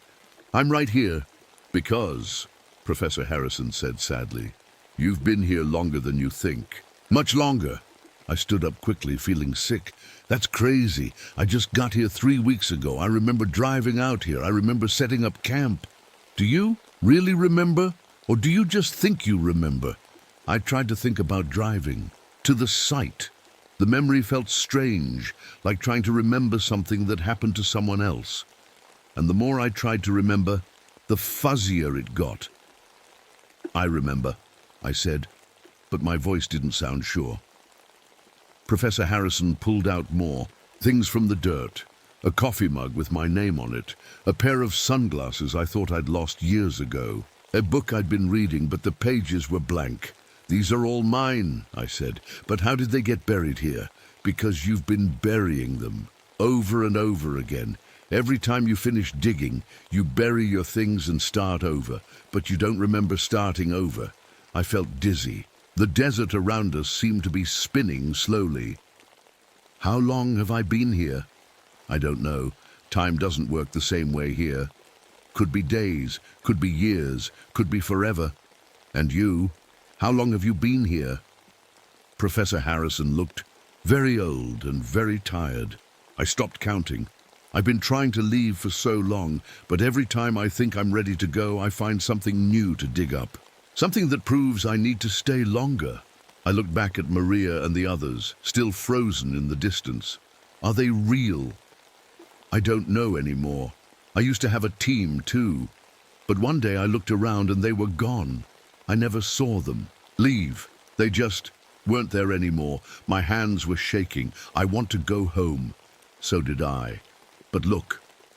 He pointed to the ground around us. The whole area was covered with holes. Dozens of them. Hundreds. All different sizes. All at different stages of digging. Some looked fresh and some looked like they'd been there for years. Did I dig all of these? We did. You and me and everyone who came before us. We keep digging because we keep finding things, and every time we find something, it makes us want to find more. I walked over to one of the older holes. At the bottom, I could see something glinting in the dirt. Without thinking, I jumped down and started digging with my hands. "Angela, don't!" Professor Harrison called. "Once you start digging again, you'll forget we had this conversation." But I couldn't stop. My hands moved on their own, digging and digging. And sure enough, I found something. A small metal box with my name on it. Inside the box was a note. Written in my own handwriting, it said, "You've been here before. You'll be here again. The digging never stops. Try to remember this." Time. I looked up at Professor Harrison, but he looked different now, younger, and he was holding a shovel like he was about to start digging too. "Professor Harrison?" I called. He looked at me with confused eyes. "I'm sorry. Do I know you? I'm David Harrison. I think I'm supposed to be digging here." The fear hit me like a cold wave. He'd forgotten our conversation. He'd forgotten everything. I climbed out of the hole and looked around. Maria and the others were moving again, but they looked different too, like they were sleepwalking, and I realized the horrible truth. We were all trapped here, digging and forgetting and digging again, over and over, forever. But this time I had the note. This time, maybe I could remember. I put the note in my pocket and picked up my tools. Because even though I knew what was happening, I couldn't stop myself from digging. The desert was calling, and I had to answer. I started digging again, but this time felt different. The note in my pocket felt warm against my leg, like it was trying to remind me of something important. As I dug, I began to understand something terrible. Every hole I'd made before, every artifact I'd found, they were all connected, like pieces of a puzzle that kept changing every time I tried to put it together. Professor Harrison was digging too, humming quietly to himself. He seemed happy, like he'd forgotten all his worries. But I remembered what he'd told me, even if he couldn't remember saying it. "Professor," I called out, "do you ever wonder why we're here?" He looked up, dirt on his face. "We're archaeologists, aren't we? This is what we do. We dig up the past. But what if we're not digging up the past? What if we're digging up something else?" He laughed. "Like what?" I thought about the question. What were we really digging up? All these tools with our names on them. All these artifacts from times that hadn't happened yet. All these bones that looked like mine. Then it hit me like a cold splash of water. "We're digging up ourselves," I whispered. Professor Harrison stopped digging. "What did you say?" "We're not finding artifacts from ancient people. We're finding artifacts from us, from all the times we've been here before. From all the times we'll be here again." I pulled the note from my pocket and read it again. "You've been here before. You'll be here again. The digging never stops." But now I understood what it really meant. We weren't trapped by the desert. We weren't trapped by time. We were trapped by our need to know, our need to understand, our need to dig deeper and deeper until there was nothing left to find except ourselves. "I have to stop digging," I said. Professor Harrison looked worried. "But we haven't found everything yet. There's so much more to discover. That's the problem. There's always more to discover because we keep creating more things to find." I put down my tools. It was the hardest thing I'd ever done. My hands wanted to keep digging. My mind wanted to keep searching, but I forced myself to stop, and something amazing happened. The desert around me became clearer. The sun felt warmer. The wind started blowing again. "Professor Harrison," I said, "you can stop too. You don't have to keep digging." He looked at his shovel like he was seeing it for the first time. "But this is all I know how to do." "I know. But maybe that's okay. Maybe we don't have to keep digging to be archaeologists. Maybe we can just be." Professor Harrison slowly put down his shovel. As soon as he did, he looked at me with clear eyes. "Angela, how long have we been here?" "I don't know, but I think we can leave now." We walked back toward the camp. Maria and the others were still there, but they looked more real now. More like actual people instead of sleepwalkers. "Dr. Ramirez," Maria called out, "we've been looking for you. Are you ready to pack up? We got word that we need to move to a new site." I looked back at all the holes we'd dug, all the artifacts we'd found, all the pieces of ourselves we'd discovered and forgotten and discovered again. "Yes," I said, "I think we're done here." As we packed up our equipment, I kept the note in my pocket, not as a reminder of being trapped, but as a reminder that sometimes the most important thing an archaeologist can do is know when to stop digging. Professor Harrison got in his car to leave. Before he drove away, he rolled down his window. "Angela," he said, "if you ever find yourself at a dig site where you keep finding things with your own name on them..." "I'll remember to stop digging," I said. He smiled, a real smile this time, and drove away. That night, as we drove away from the desert, I looked back one last time. The site looked normal now, just empty holes in the sand. But I knew that if someone else came here, someone who couldn't stop digging, they might find themselves trapped like we had been, because the desert doesn't trap archaeologists. Archaeologists trap themselves by always needing to find one more artifact, answer one more question, dig one more hole. And sometimes the most important discovery is learning when to walk away. But here's the thing that still bothers me. Even now, as I'm telling you this story, I can feel that old familiar itch, the need to know more, the need to dig deeper, and I wonder, are you feeling it too? That curiosity about what else might be buried out there in that desert? Because if you are, maybe you should stay away from archaeological sites for a while. Maybe you should ignore that voice in your head that says there's always one more mystery to solve. Or maybe you won't be able to ignore it. Maybe you'll find yourself driving out to that desert, shovel in hand, ready to dig. And if you do, remember my story. Remember Professor Harrison's story. Remember that sometimes the thing you're looking for is looking for you too. And when you find that first artifact with your name on it, maybe you'll be smart enough to walk away. But probably not. After all, you're reading this story, aren't you? You wanted to know how it ended. Some people just can't stop digging. My name is Father Gabriel Toretti, and I'm telling you this story because I need you to understand what happened to me in those woods, what's still happening to me. It was 1974 when I first came to the logging camp in Olympic National Forest, Washington. The church sent me there to minister to the workers, rough men who spent their days cutting down ancient trees and their nights drinking away the loneliness. They said I was needed there. They said God was calling me to serve. I should have listened more carefully to that calling. The camp was small, maybe 20 men living in wooden cabins scattered around a clearing. Tall fir trees surrounded us like cathedral walls, so thick you couldn't see the sky most days. The air always smelled of sawdust and pine sap, mixed with something else I couldn't name. Something that made my stomach turn. From my first night. There I knew something was wrong. I was setting up my small chapel in the main building when I heard it. Children's voices, singing hymns somewhere deep in the forest. But there were no children at the camp, no families at all. Just grown men who barely spoke to each other, let alone sang. I went outside to listen better. The singing stopped. Father, one of the loggers, Jim, was standing behind me. You okay? You look pale. Did you hear that singing? Jim looked at me like I was crazy. What singing? It's quiet as a grave out here. But it wasn't quiet.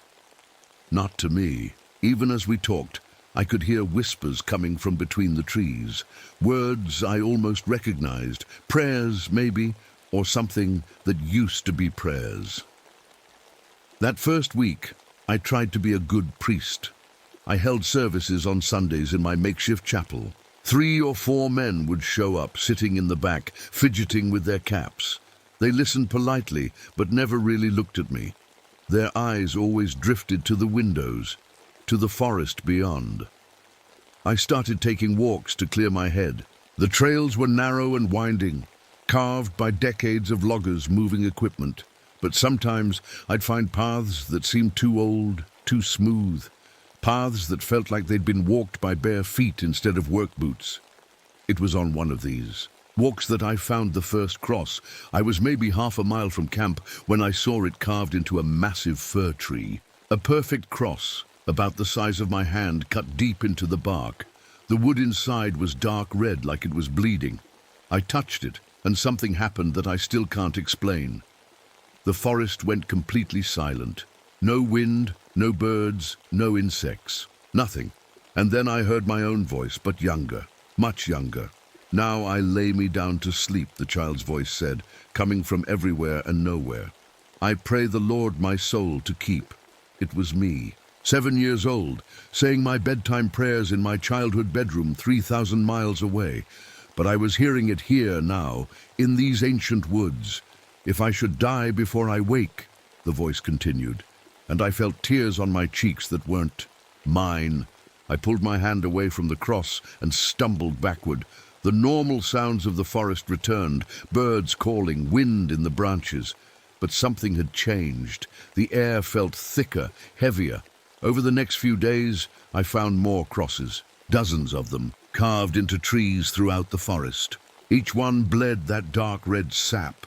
Each one made me hear something from my past. Prayers I'd forgotten, hymns from my seminary days, my mother's voice teaching me the Lord's Prayer, but the voices were wrong somehow. The words were the same, but they felt different.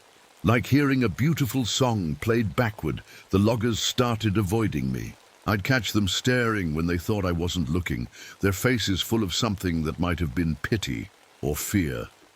"Father," Jim said one evening after most of the men had gone to bed, "maybe you should think about leaving." "Why would I leave? This is where God sent me." He looked uncomfortable, shifting his weight from foot to foot. "It's just, well, the last priest who came here, Father Martinez, he started acting strange too, talking about voices, carving things into trees. One morning we found him in the forest, just standing there, staring at nothing. Wouldn't respond when we called his name. What happened to him? Had to take him to the hospital. They said his mind just broke. Been in an institution ever since, far as I know. That night I couldn't sleep.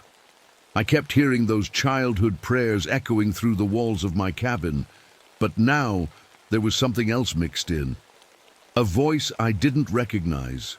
Deep and warm, like a father talking to his son. "Gabriel," it said so softly I almost missed it. "My faithful servant." I sat up in bed, heart pounding. "Who's there?" "You've been hearing my voice all your life, haven't you? In every prayer, every hymn, every moment of doubt." The voice seemed to come from inside my own head, but I knew it wasn't my thoughts. This was something else. Someone else. "Lord?" I whispered. "Yes, my son. I've been waiting for you to come here, waiting for you to be ready to hear me clearly. I should have been filled with joy. This was what every priest dreams of, direct communication with God. But instead I felt cold, terribly cold. "What do you want from me?" The voice was quiet for a long moment. When it spoke again, it sounded different. Still warm, still paternal, but with something underneath. Something that made my skin crawl. "I want you to understand the truth, Gabriel. About faith, about goodness, about the choice you're going to have to make." "What choice?" But the voice was gone. leaving only the sound of wind in the trees and my own ragged breathing. I didn't sleep that night, or the next, because deep down, in a place I didn't want to acknowledge, I was starting to understand. The crosses in the forest weren't just random carvings. They were markers, signs pointing toward something, and whatever it was getting closer. By the end of that second week, I wasn't just hearing voices from my past. I was hearing voices from the future, prayers I hadn't said yet, confessions I hadn't made. And underneath it all, that warm, terrible voice, growing stronger each day. Soon, Gabriel, it would whisper as I tried to pray. Very soon, you'll understand everything. I was starting to think that understanding might be the last thing I wanted. The third week she came. I was sitting in my cabin after another sleepless night when I heard footsteps on the wooden porch. Slow, careful steps. A gentle knock. Father, Toretti? The voice was soft, kind, a woman's voice. I opened the door and saw her. An elderly nun in a simple grey habit, her face lined with years, but her eyes bright and peaceful. She looked exactly like Sister Mary Catherine, who had taught me in seminary 20 years ago, exactly like her. Sister. I couldn't believe it. What are you doing here? She smiled that same warm smile I remembered. I heard you were having troubles, Gabriel. The church sent me to help. Something felt wrong, but I couldn't put my finger on what. Maybe it was how she'd gotten here. The nearest town was 50 miles away, and I hadn't heard a car. Maybe it was how she looked exactly the same as she had 2 decades ago. Or maybe it was the way the forest had gone completely quiet the moment she arrived. But I was so tired, so alone, and she was familiar, safe. Come in, I said. Please. She stepped inside, and immediately my cabin felt warmer, more peaceful. The whispers that had been following me for weeks seemed to fade. You've been hearing things, she said. It wasn't a question. Yes, voices, my own prayers from when I was a child, and something else, something that claims to be God, she finished for me. Yes, I know. Relief flooded through me. Finally, someone who understood, someone who could help. It's not unusual, Gabriel, she said, settling into the chair across from me. Many priests go through this. The isolation, the stress, the spiritual pressure. Sometimes our minds play tricks on us, but the crosses in the forest, the bleeding sap, the other men have seen them too, have they? She tilted her head. Or have you just assumed they have? I thought about it. Had anyone else actually mentioned the crosses? Jim had talked about the previous priest acting strange, but had he mentioned the carvings specifically? The mind is powerful, Sister Mary Catherine continued. When we're under spiritual stress, we can see things, hear things. It feels real, because to us, it is real. For the first time in weeks, I felt hope. Maybe she was right. Maybe I was. Just having some kind of breakdown. That would be better than the alternative. What should I do? She leaned forward, her eyes full of compassion. Let me show you something that will help. Something that will restore your faith and give you peace. What is it? The truth about God, Gabriel. The real truth. She reached into her habit and pulled out a small, leather-bound book. It looked old, very old. The cover was blank, except for a simple cross burned into the leather. This contains the true word of God, she said. Not the version they teach in seminary, not the sanitized stories in the Bible, the real word, the original message. I hesitated. Something about the book made me uneasy. The leather looked too much like skin, and the cross on the cover seemed to shift when I wasn't looking directly at it. I don't understand. The Bible is God's word. The Bible is what men wanted you to believe God said, she replied gently. But this is what God actually said, what he really wants from us. She held the book out to me. Read it, Gabriel. It will answer all your questions. It will show you why you've been hearing those voices, why you were really called here. My hands shook as I reached for it. The moment my fingers touched the leather, I felt something like electricity shoot up my arms, but not unpleasant electricity. It felt right, like coming home. "Go ahead," she whispered. "Open it." I opened the book to the first page. The words were written in a language I didn't recognize, but somehow I could read them perfectly. They seemed to glow slightly on the yellowed paper. The first line made my blood turn to ice, and God looked upon his creation and saw that it was good, and God smiled, for he had made creatures that would suffer beautifully. I slammed the book shut. "What is this?" Sister Mary Catherine's expression hadn't changed. She still looked kind, peaceful. But now I noticed something else in her eyes, something that made my stomach twist. "Keep reading, Gabriel. It gets better. This can't be right. God is love. God is good. Is he?" She stood up slowly. "Have you never wondered why there's so much suffering in the world? Why children die? Why good people suffer while evil ones prosper? That's the mystery of faith. We don't understand God's plan." "No mystery," she said softly. "God enjoys it. He made us to suffer because our pain pleases him. The tears, the fear, the desperate prayers of people who are losing everything they love, it's all music to his ears." I backed away from her. "You're not Sister Mary Catherine. I am exactly who you need me to be."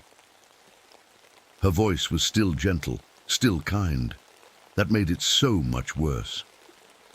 "I'm here to help you understand the truth. God is real, Gabriel. He hears every prayer. He just doesn't care about your happiness." The book in my hands felt heavier, warmer, like it was alive. "He cares about your service," she continued, "your obedience, your willingness to do what he asks, even when what he asks is terrible." No, this is wrong. This is evil. Good and evil are human concepts, Gabriel. God is beyond such things. He simply is. And what he is hungry. The cabin suddenly felt smaller, darker. The warm, peaceful feeling was gone, replaced by something cold and pressing. "Read the book," she said, and now her voice had an edge to it. "Read it and understand what God really wants from you. What does he want?" She smiled, and for just a moment her face seemed to shift. Still Sister Mary Catherine, but wrong somehow, like a photograph that had been slightly blurred. "He wants you to choose, Gabriel. You can serve the God who is good, but doesn't exist. Or you can serve the God who exists, but isn't good. You can have faith or you can have truth, but you can't have both." I clutched the book to my chest. It was warm against my ribs, almost like a heartbeat. What if I choose neither? Then you'll go mad like Father Martinez, like all the others who came here and couldn't make the choice. There's no middle ground, Gabriel. There's no walking away from this. Outside, the wind picked up. I could hear tree branches scraping against the cabin walls, but underneath that sound, there was something else. Singing. Children's voices, just like I'd heard that first night. But now I could make out the words. "Jesus loves me, this I know," they sang in sweet, innocent voices, "for the Bible tells me so." And then, in harmony with the children, deeper voices joined in. Adult voices, suffering voices. Little ones to him belong. They are weak, but he is strong. The singing grew louder, more voices joining in, some crying as they sang, some screaming. Sister Mary Catherine nodded toward the door. "They're waiting for you, Gabriel, all the people who made the choice, all the faithful servants who learned the truth and decided to serve anyway." Serve what? God, the real God, the one who exists. I wanted to drop the book and run, but I couldn't seem to let go of it. My fingers were locked around the leather. "Cover like they'd been glued there. Read it," she said again. "Just read it, then decide." The singing outside was getting louder, more desperate. I could hear individual voices now, people I'd known, my mother, my seminary professors, other priests I'd served with, all of them singing that simple children's hymn, all of them crying. What happens if I read it?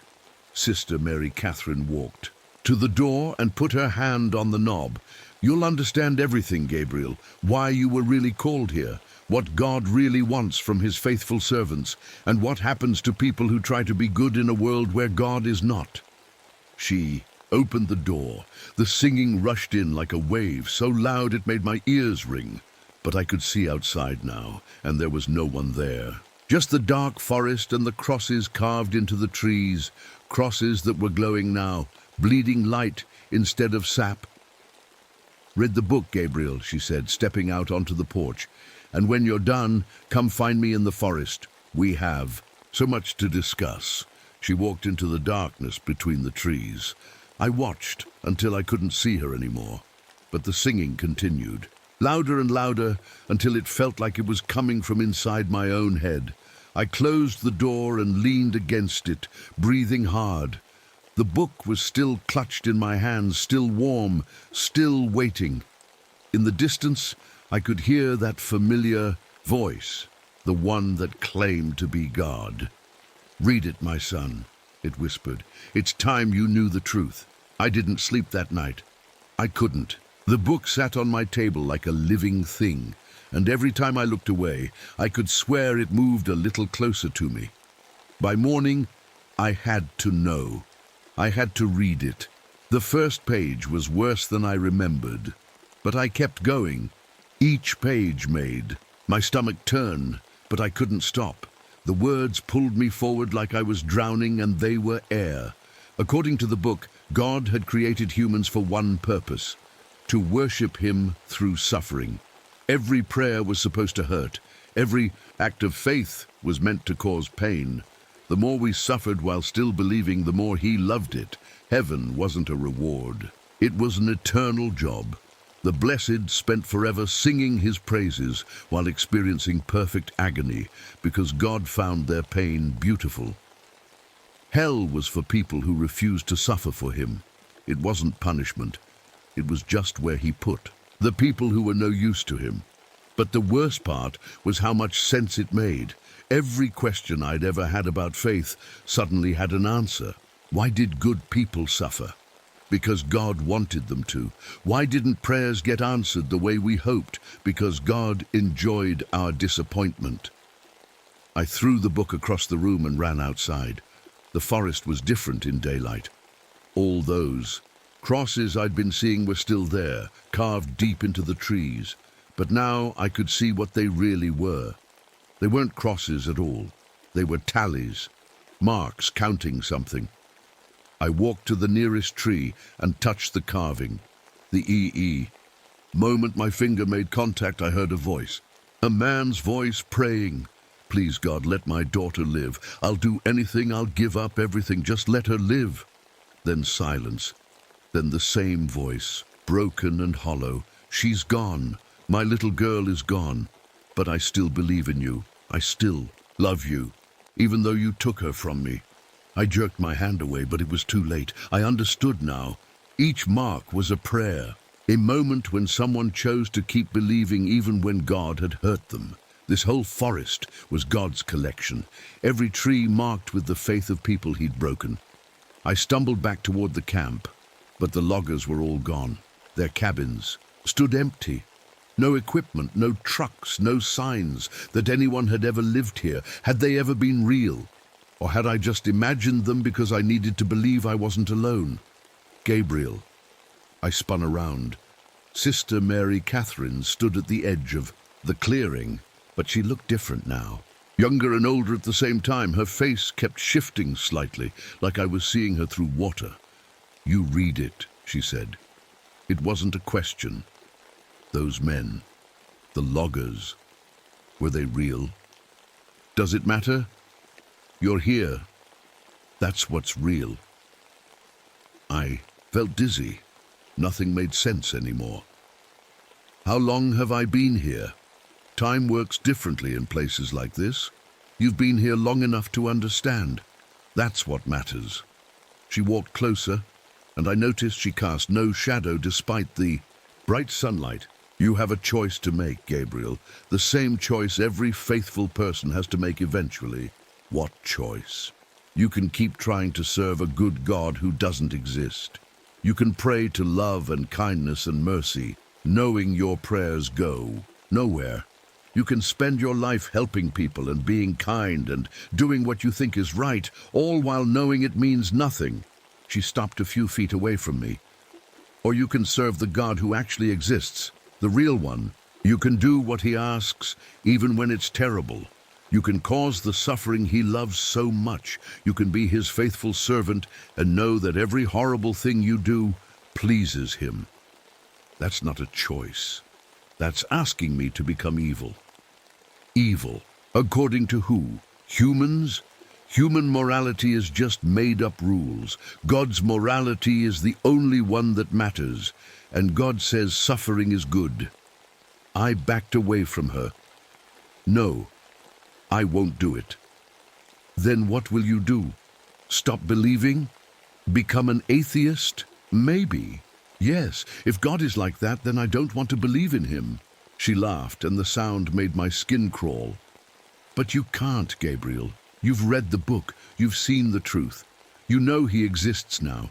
You can't unknow that. She was right. I could feel God's presence all around me now. In every tree, every breath of wind, every shadow, he was real, and he was watching, and he was enjoying this. So you can serve him, she continued, or you can know he exists and refuse to serve him. But if you choose that, you'll spend the rest of your life knowing that the God who controls everything thinks you're worthless. That every good thing you do means nothing to the only being whose opinion matters. I felt tears on my cheeks. Why are you doing this to me? I'm not doing anything. I'm just showing you what was always true. God is real, Gabriel. He's just not what you thought he was. The air around us started to shimmer. The forest began to change. The trees grew taller, darker. Their branches reached toward each other until they blocked out most of the sky. This is what the world really looks like, she said. When you see it through God's eyes, when you understand what he actually wants. I could hear voices now, thousands of them, people praying, begging, suffering, all of them still believing, still faithful even as God ignored their pain or made it worse. They made the choice, Gabriel. They chose to serve the real God instead of the imaginary one. They chose truth over comfort. They chose to become monsters. They chose to be honest about what faith really means. In the distance, I could see figures moving between the trees, people in religious robes, all walking in the same direction. Their faces were calm, peaceful even, but their eyes were empty. Where are they going? To do God's work, to cause the suffering he loves, to prove their faith by hurting others in his name. I won't do it. Then what will you do? I didn't have an answer. I couldn't stop believing. I knew too much now, but I couldn't serve the God I now knew existed. And I couldn't pretend anymore that being good mattered if God didn't care about goodness. There is another option, she said softly. What?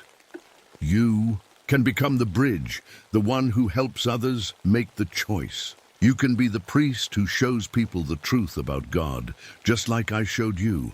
Make other people go through this. Set them free from the lie that God is good. Give them the same choice you have. Some will choose to serve the real God. Others will choose to know he exists and be miserable forever, but at least they'll know the truth. I looked at the book, lying on the ground where I dropped it. Its pages fluttered in a wind I couldn't feel.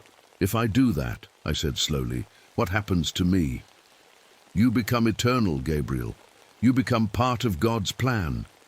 Every person you show the truth to, every choice you force them to make, it all feeds back to you. You become more real, more powerful, more connected to God's true nature.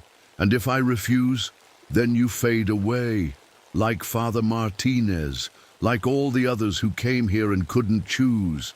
You become nothing, a ghost haunting these woods watching. Other priests come and face the same choice. The figures in the distance were getting closer. I could see their faces now. Some I recognized from my seminary days. Others looked like priests I'd heard about in stories. All of them had made the choice. All of them had chosen to serve the real God. I need time to think. No, she said gently, you don't. You've already decided. You decided the moment you opened that book, the moment you let yourself see the truth.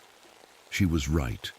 Deep down, I knew what I was going to do, not because I wanted to, but because all the other options were worse. I couldn't serve a good God who didn't exist. I couldn't stop believing in a real God I now knew was evil, and I couldn't fade away into nothing.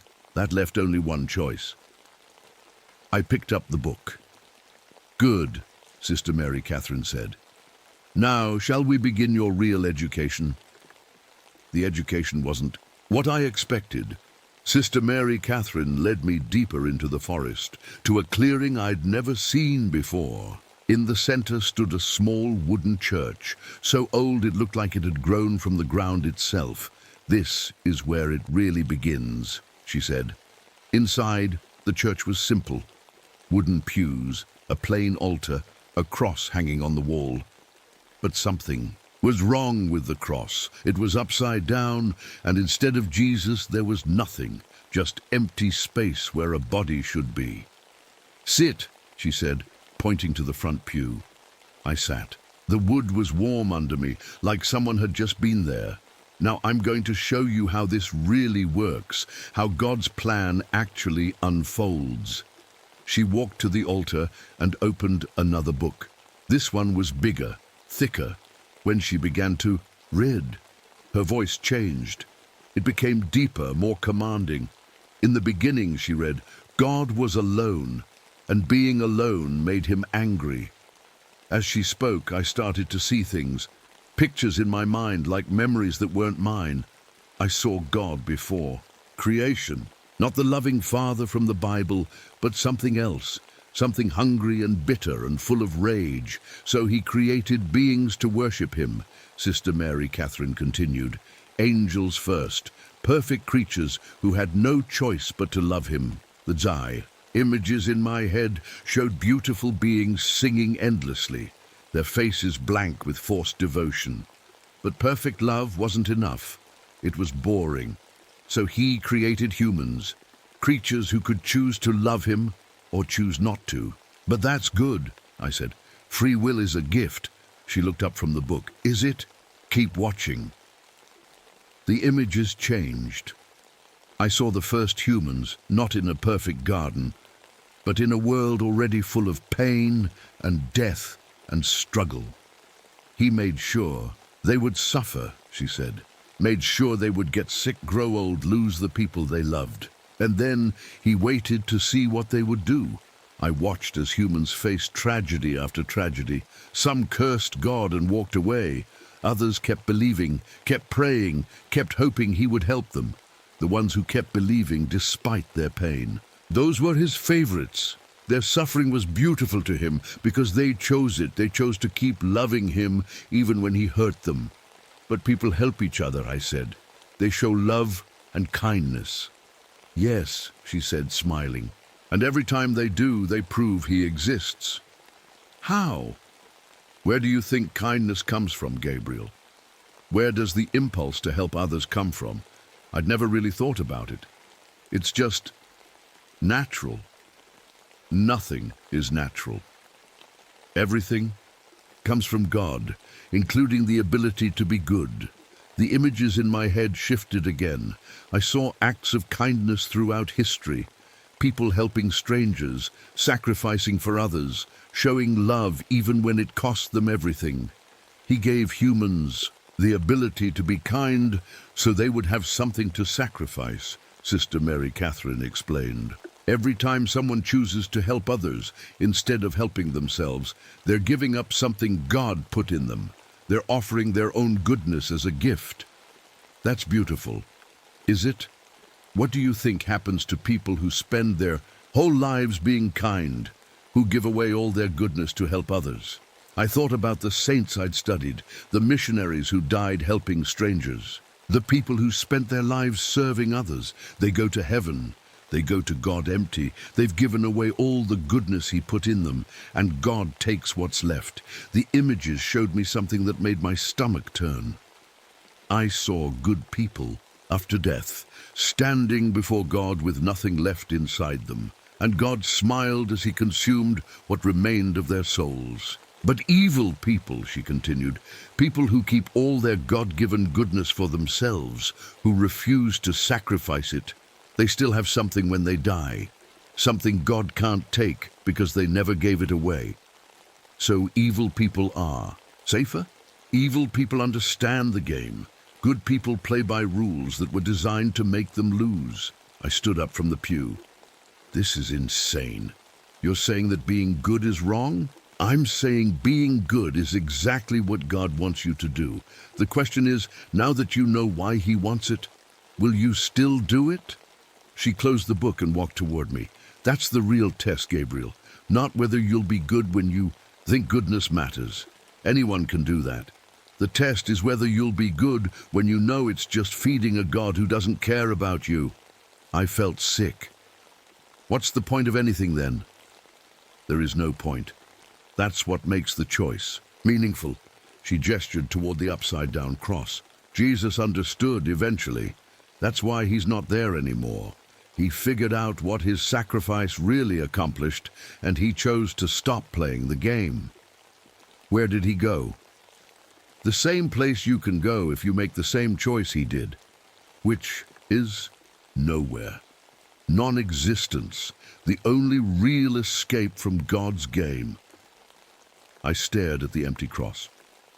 But you said I couldn't stop believing. You said I knew too much to become an atheist. You can't stop knowing God exists, but you can choose to stop existing yourself. The church around us started to feel smaller. The air grew thick and warm. Or, she said, you can choose the other path. You can help God's plan along. You can become the one who shows other people the truth, like I'm showing you. And if I do that, then you become eternal. You become part of something bigger than yourself, even if that something is terrible. What would I have to do? She smiled, and for the first time, it looked genuinely kind. Just tell people the truth, Gabriel. Show them what faith really means. Let them make their own choice. How? The same way I showed you. You'll meet people who are struggling with their faith, people who are asking the hard questions, and you'll help them find the answers. By giving them that book? The book is just one way. There are others. You'll know what each person needs to see. I thought about all the people I'd counseled over the years. All the time someone had come to me with doubts, with questions about why God allowed suffering. I'd always tried to comfort them, to give them hope. Now I understood what I should have been doing instead. If I agree to this, I said slowly, what happens to me? You become like me, a teacher, a guide, someone who helps people see past the lies they've been told about God. And if I refuse, then you face the same choice everyone faces. Serve a God you now know is evil, or fade away into nothing. The church was getting darker. The candles on the altar flickered, casting long shadows on the walls. I need to think. No, you don't. You already know what you're going to do. You've known since you first heard that voice in the forest. She was right. Part of me had been preparing for this moment my whole life. Every doubt I'd ever had about faith, every question I'd pushed aside, every moment I'd wondered if God was really good. It had all been leading here. If I do this, I said, will I still be me? You'll be more yourself than you've ever been. You'll finally be honest about what you've always known deep down. I looked at the empty cross one more time. Jesus had made his choice. He'd chosen to stop playing God's game. But I wasn't Jesus. I was just a man who'd learned too much truth to go back to comfortable lies. Okay, I whispered. I'll do it. Sister Mary Catherine nodded. Good. Now let me show you how it works. She handed me a new book. This one looked ordinary, like a regular Bible. Your first student is coming soon, she said. Someone who's been asking the same questions you asked. Someone who's ready to know the truth. Who? Does it matter? They all need to learn eventually. You're just going to help them learn a little sooner. The church around us began to fade. The walls became transparent, then disappeared entirely. We were back in the forest, standing among the marked trees. Remember, Gabriel, she said as she walked away, you're not making people evil. You're just showing them what good and evil really mean. What they choose to do with that knowledge, that's up to them. She vanished between the trees, leaving me alone with the book in my hands. In the distance, I could hear footsteps. Someone walking through the forest toward me. My first student was coming, and I was ready to teach. The footsteps got closer. Through the trees, I could see a figure walking toward me. A young woman in hiking clothes, looking lost and scared. When she saw me, relief spread across her face. "Oh, thank God," she said, hurrying over. "Are you okay? I've been lost for hours. My name's Sarah." I looked at her and felt something strange. I could see more than just her face and clothes. I could see inside her to the questions she carried, the doubts that had been eating at her for months. "I'm Father Gabriel," I said. "What brings you to these woods, Sarah?" I was hiking with some friends. We got separated and She stopped, looking around at the trees with their carved marks. "What are those crosses?" "They're reminders," I said, "of people who had to make difficult choices." She stepped closer to one of the trees, reaching out to touch the carving. I wanted to warn her, but I knew this was how it had to begin. The moment her finger touched the mark, she jerked her hand back. "I heard something," she whispered, "a voice, someone crying." What did they say? They were praying, begging God to save their son from cancer. Her eyes were wide, but I could tell the prayer wasn't going to be answered. I nodded. "Faith can be difficult to understand. That's actually why I came out here alone," she said. "To think, I've been having problems with believing lately." "What kind of problems?" She sat down on a fallen log, looking tired. "My little brother died last year. Car accident. He was only 8 years old and he was the kindest kid you ever met. Never hurt anyone, never. Did anything wrong. I could see the pain in her eyes, but underneath it I could see something else. The same questions that had brought me here. I kept waiting for God to explain why," she continued. "Why he would take someone so good so young, but no explanation ever came. And lately I've been wondering, what have you been wondering? What if God doesn't care? What if he's just not good?" There it was, the opening I'd been waiting. "But that's a frightening thought," I said carefully. "What would it mean if that were true?" "I don't know. That's what scares me." She looked up at me. "You're a priest. Tell me I'm wrong. Tell me God is good and there's a reason for everything." I could have. A few weeks ago I would have given her comfort, told her about God's mysterious plan, helped her find peace with her loss. But now I knew better. "Sarah," I said gently, "what if I told you that you're not wrong?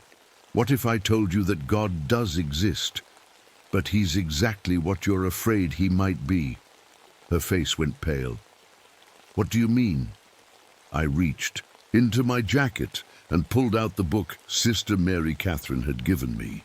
It looked like an ordinary Bible, but I knew what was really inside. I mean, what if your brother's death wasn't a mystery? What if it happened exactly the way God wanted it to happen? That's horrible. Yes, it is. I held out the book. "But it might also be true. Would you want to know for certain?" She stared at the book like it might bite her. "Know what?" "Whether God is good or not. Whether your faith has been based on truth or on a comfortable lie. I don't know if I want to know that. I understand, but not knowing won't change what's true. It will just leave you wondering for the rest of your life." She looked around at the forest, at all those marked trees. I could see her putting it together, that this place was special somehow, that she hadn't found me by accident. What's in the book? The truth about God, not the version they teach in Sunday school, the real version. And if I read it, then you'll know, one way or the other, and you'll have to decide what to do with that knowledge. She reached for the book, then pulled her hand back.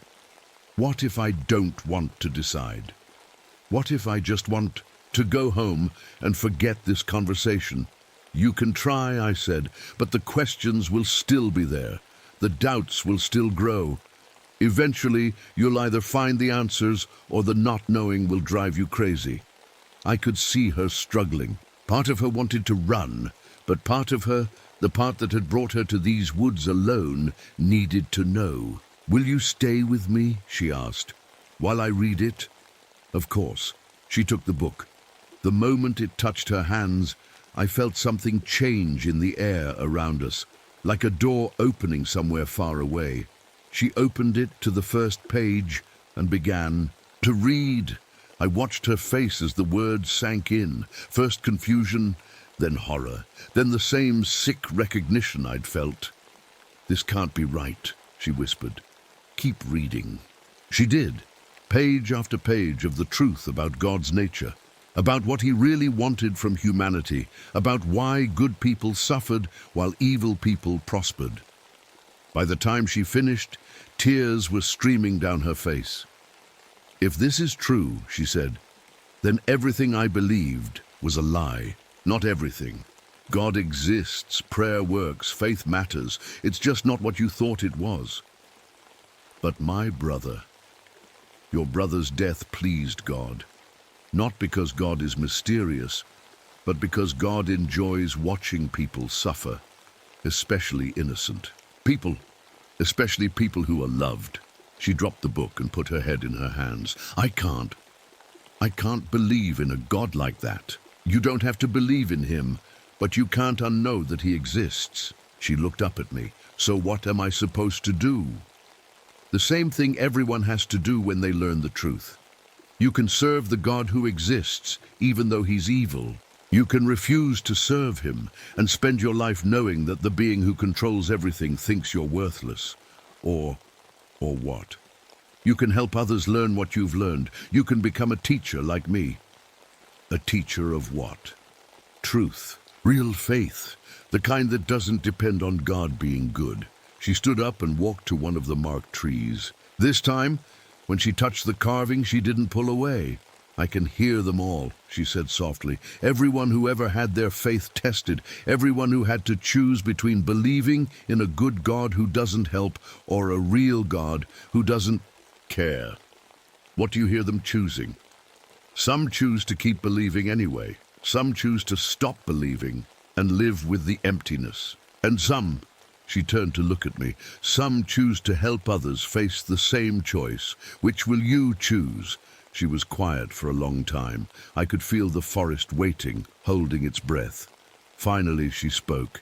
If I help others learn the truth, will I still be me? You'll be the most honest version of yourself you've ever been. And if I don't, then you'll spend the rest of your life carrying this knowledge alone, knowing that every act of kindness you do is feeding a God who doesn't deserve it, knowing that every prayer you hear is going to someone who enjoys the pain behind it.